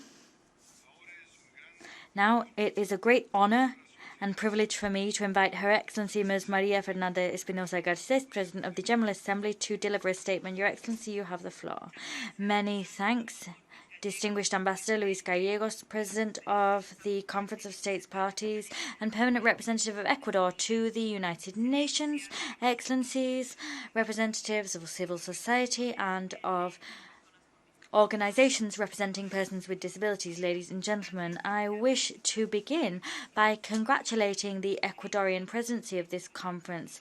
The presidency was genuinely extraordinary. Ambassador, I wish to congratulate Ecuador, the vice presidencies, the regional vice presidents, that is, of Finland, Hungary, Liberia and Singapore, both for the organization of this Conference of States Parties and for the way in which the session has been managed.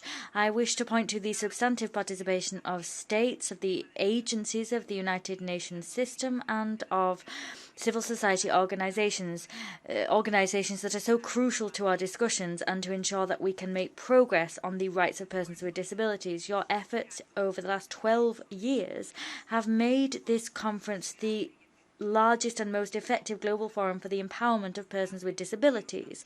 I also wish to congratulate the Civil Society Forum that and everyone involved in its organizations. It was held just before the conference. Unfortunately, it wasn't possible for me to participate in the opening of this conference because I was in Geneva promoting the broadening and the extension of decent work for persons with disabilities within the framework of the 100th anniversary celebrations of the ILO. For this reason, I wish to take this opportunity to make 3 key points. First of all, I wish to underline the need for us to continue in the next session of the General Assembly integrating a cross-cutting approach to disability across all of our work in close cooperation with persons with disabilities and with the organizations representing them. Since the inception of my mandate in all of our work, I have striven and indeed succeeded in achieving the participation of persons with disabilities, particularly in high-level events organized by the General Assembly. In my official visits to all regions of the world, and in everything I've done in the headquarters of this organization, has been to get disabled people involved, be this in discussions on health, climate change, migration, youth, peace and security, or decent work. I have favoured the inclusion of persons with disabilities in their debate. I've ensured that their voices, their perspectives and their visions were heard in such a way as to benefit the society, the multilateral system and the United Nations. Moreover, I kicked off a campaign that you'll be made aware of to make progress with the universal ratification of the 2006 Convention, and it is a great honour to now welcome Kyrgyzstan as State Party number 178. We are drawing ever closer to celebrating the entry into force of this instrument in all countries across the world. Excellencies, distinguished friends, while it is true that the rights of persons with disabilities have been one of my 7 priorities, I do believe that now is the time for this to remain a priority for all sessions of the General Assembly until we achieve the full inclusion of persons with disabilities in all spheres of work. And this brings me to my second point. As I said in the high-level event on inequalities that I convened on the 14th of May in this House, if we do not include persons with disabilities in our endeavours to achieve each of these 17 SDGs, we will not fulfill Agenda 2030. We must promote accessibility and inclusive high-quality education, as well as unfettered access to healthcare services and to decent work on the part of persons with disabilities. Excellencies, the topic of this session was crucially relevant. Discussions on empowerment through technologies, digitization, and discussions on how to reach the highest possible standard of health care and the participation of persons with disability in sports, culture and recreation reflect the fact that our discussions are inextricably linked and should be if we are to guarantee that persons with disabilities enjoy all of their rights. The wealth of ideas put forward by you and the good practices that emerged in these productive discussions should fuel the HLPF to be held in July and the SDG Summit. These are both excellent opportunities to take stock of how much progress we have made, but also to look at how much we should step up our pace if we are to close inequalities when it comes to the rights of persons with disabilities. Now, thirdly, progress made when it comes to the situation of persons with disabilities and the effectiveness of multilateralism are two concepts which are closely linked. What better way to defend multilateralism than to be able to demonstrate to the world that we are achieving more and more in terms of including persons with disabilities. For this reason, it is crucial for the United Nations to lead by example. This indeed was precisely my proposal when I created the Steering Committee on Accessibility within the United Nations. Yesterday, I convened a high-level event on inclusive development with the participation of the Vice President of Argentina. The goal was to further our debate and offer a first opportunity to the Steering Committee on Accessibility within the United Nations to present recommendations which are, incidentally, very tangible and achievable, and these recommendations would serve to ensure that the HQ and all UN stations would be more accessible and inclusive to persons with disabilities. Until the last day of my mandate, I will continue to champion a headquarters which is free of barriers and one which guarantees the full inclusion and participation of all persons with disabilities and all other people indeed. Friends, we must step up our efforts to foster a cultural change in terms of how we tackle disability, casting aside stereotypes and discriminatory attitudes.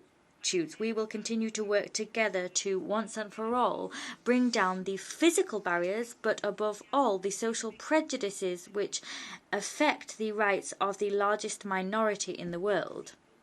I quote, "Turn your face to the sun and you will not see shade." These were the words of the major American writer Helen Keller. And the fact is that very few people have better vision and better ability to listen to what listen to what disabled people needed than this deaf-blind woman had to say. We shouldn't crawl when we want to fly. Today, I suggest that we fly high and we fly together. We need to guarantee the rights of persons with disabilities. Indeed, that's the best way of building inclusive societies where equality and dignity for all reigns. Many thanks.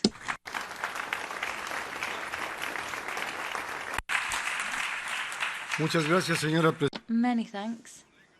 Colleagues, the President of the General Assembly must leave on account of other important commitments. I wish to thank her for being here this afternoon and for her words to the Presidency and the Vice Presidency. While the PGA leaves, I would ask the Vice Presidents to come to the podium for the closing session. Thank you.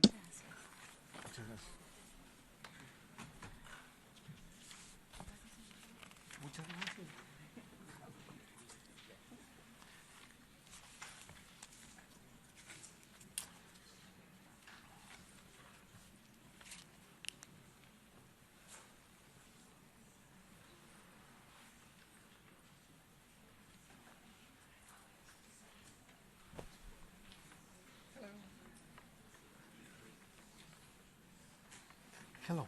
I'm sorry. Hello. To meet you. Thank you.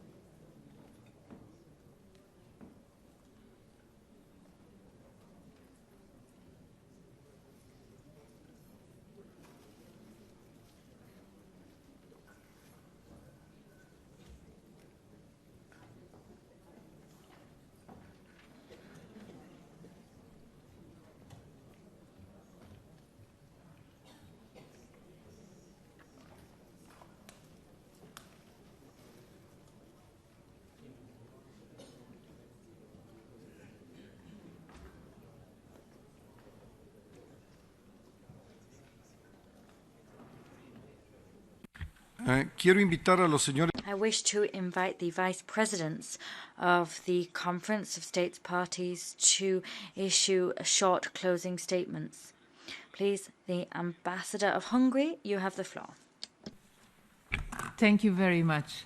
Mr. Chair, I think it was an amazing and very special week in the United Nations.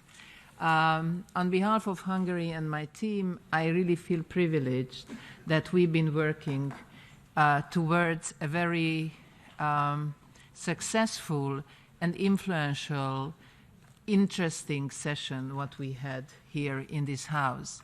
I have to say that what we heard from you, we learned from you, we will take with us.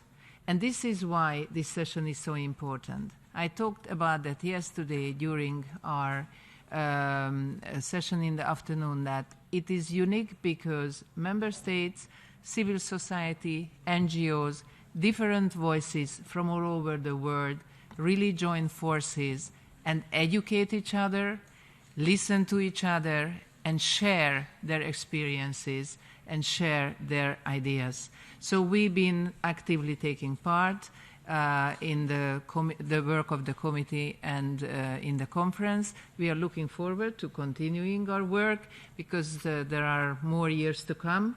But I must say that Hungary has been actively participating in this committee and with all our experts back in the capital and here in the UN. We are at your service. I thank you for your openness. I thank you for your honesty.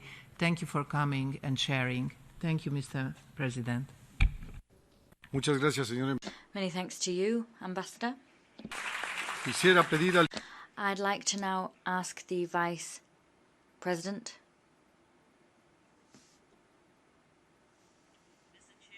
The next Vice President to make a statement. Come to the conclusion of the 12th session of the Conference of State Parties to the Convention on the Rights of Persons with Disabilities.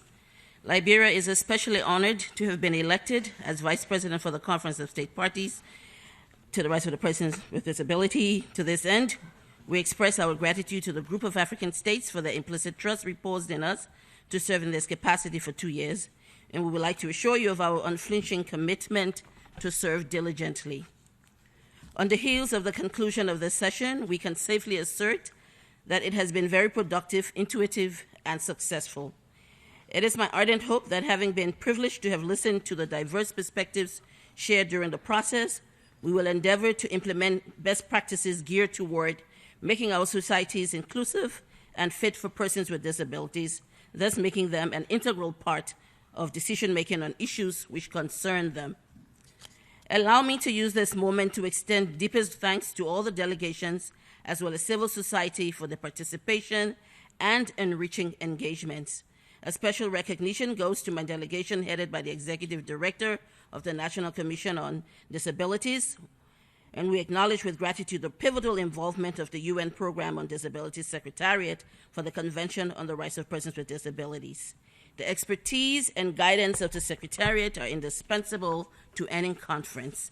Lastly, I commend the President and other members of the Bureau for their dedication and cooperation, as well as congratulate them on the success of the conference. I thank you. Muchas gracias. Thank you very much. Vice President Finland, you have the floor. Chair, Excellencies, ladies and gentlemen, it is my pleasure to address this closing session of the Conference of State Parties to the Convention on the Rights of Persons with Disabilities on behalf of Finland and the work group. This week has provided us with many interesting discussions, best practices, and identified existing gaps related to the rights of persons with disabilities around the globe. It has become very clear that while steps have been taken forward in some aspects, a great deal of work remains to be done to ensure that the rights of all persons with disabilities are fully protected and fulfilled. Finland, as Vice Chair of the conference, had the honor of chairing the panel on technology, digitalization and ICT for the empowerment and inclusion of persons with disabilities. The panel discussion showed that inclusive technology has all the potential of empowering persons with disabilities and strengthening the implementation of many rights of the CPRD. For this to happen, persons with disabilities themselves need to be closely involved in the design and development of technological innovations. However, many persons with disabilities are not able to enjoy technological development equally with others. We must continue to find sustainable solutions where no person is left behind due to his or her disability, gender, age, or other reason. This will require close cooperation among all stakeholders, including the governments, civil society, disabled people's organizations, academia, and the private sector. Finland looks forward to continuing this important discussion with all of you in the years to come. Thank you.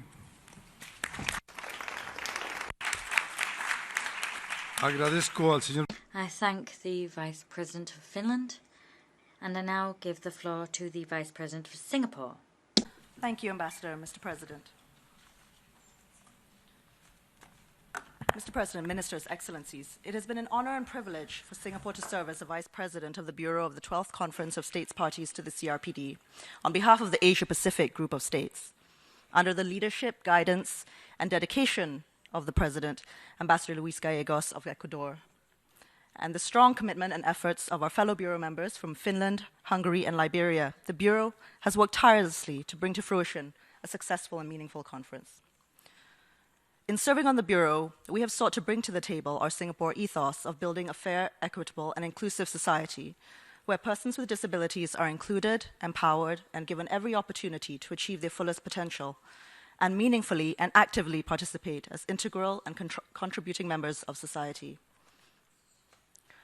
Singapore's commitment to the CRPD and to the Conference of States Parties was reflected by a strong and active delegation to the conference, led by Minister of State for Social Development and for Foreign Affairs, Mr. Sam Tan, who also co-chaired the Roundtable 3 this morning on inclusion of persons with disabilities in society through participation in cultural life, recreation, leisure, and sport. The delegation also included leaders and champions of the disability community in Singapore, and so I'm very grateful for their participation.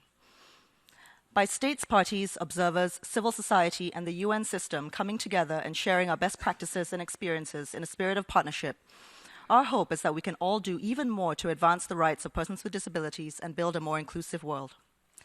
We would also like to extend our great appreciation to the Secretariat, particularly DESA, OHCHR, DGACM, the Department of Safety and Security, and all members of the UN family who have worked tirelessly to bring this conference into being. And last but not least, a big thank you to all delegations who have participated so actively to make this conference a success. I thank you, Mr. President. Muchas gracias. Many thanks indeed.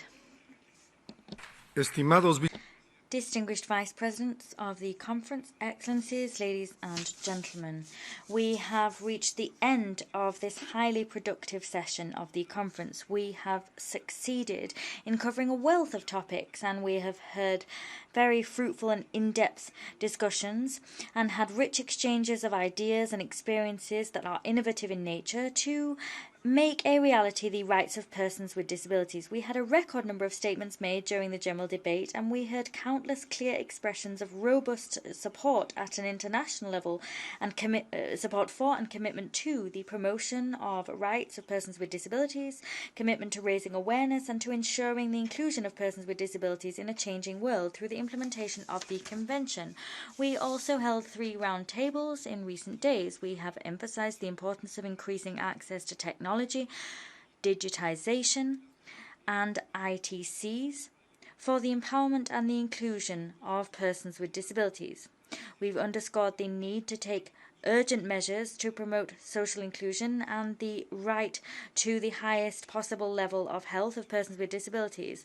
And we've underscored the fact that participation in cultural life, recreation, leisure and sport on the part of disabled people is of great benefit and will ensure that we leave no one behind. The interactive dialogue provided was an opportunity to hear key entities of the United Nations and civil society talk about their work and the initiatives that they're launching to help member states to implement the Convention and to promote the inclusive development of of disability and the integration of disability as a cross-cutting issue in Agenda 2030. I must thank you all for the flawless quality of your statements, and I must thank Ecuador and the presence of its First Lady, and I must thank Ecuador for the quality of its work on disability issues. We are first-hand witnesses of the work and significant progress made within the context of the Convention and Agenda 2030. Nevertheless, a great deal remains to be done if we are to strengthen inclusion, solidarity and equality, and if we are to build societies free of discrimination and free of the barriers which prevent persons with disabilities from enjoying their rights. First and foremost, we must recall our commitment to guarantee that the voice of the most vulnerable and excluded members of our societies is heard and borne in mind in all decisions. And this is indeed encapsulated in the slogan, "Nothing about us without us." All of the items on our agenda and on the agenda of the side events are a demonstration of the added value of the conference as a United Nations mechanism for the promotion of rights of persons with disabilities and for the promotion of inclusive development. We have undertaken a journey of almost 75 years to uphold the values of the United Nations. We are convinced that it is only together that we will achieve the goals enshrined in the Charter. At a time when multilateralism is a crisis, this conference is an example of what the United Nations can do. This conference is an example of the fact that 178 countries can come together to rally behind a dignified cause. As the President of the conference, I would like to conclude by reiterating my profound thanks to the various vice presidents of Finland, Hungary, Liberia and Singapore. I've worked closely with them arduously for many months to ensure that this session was a success. I'd also like to thank the Secretariat for its invaluable support, for its patience and professionalism. I'd particularly like to thank them for meeting the demanding requirements of the organisation in organising an event of this type. Last but not least, I wish to acknowledge and underscore the extraordinary presence of civil society in this forum. More than 1,500 people from civil society attended this conference, and there were almost 100 side events held. It was a great honour to serve as the president of this conference. Many thanks for your support. We await you at the 13th Conference of States Parties next year. I would not want to conclude without sharing an anecdote that I think is of great value.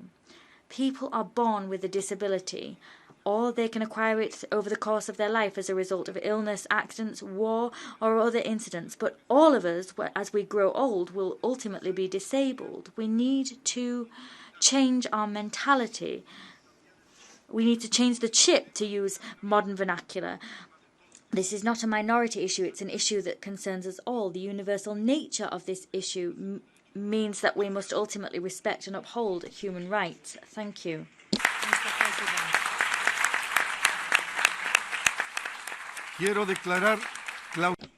I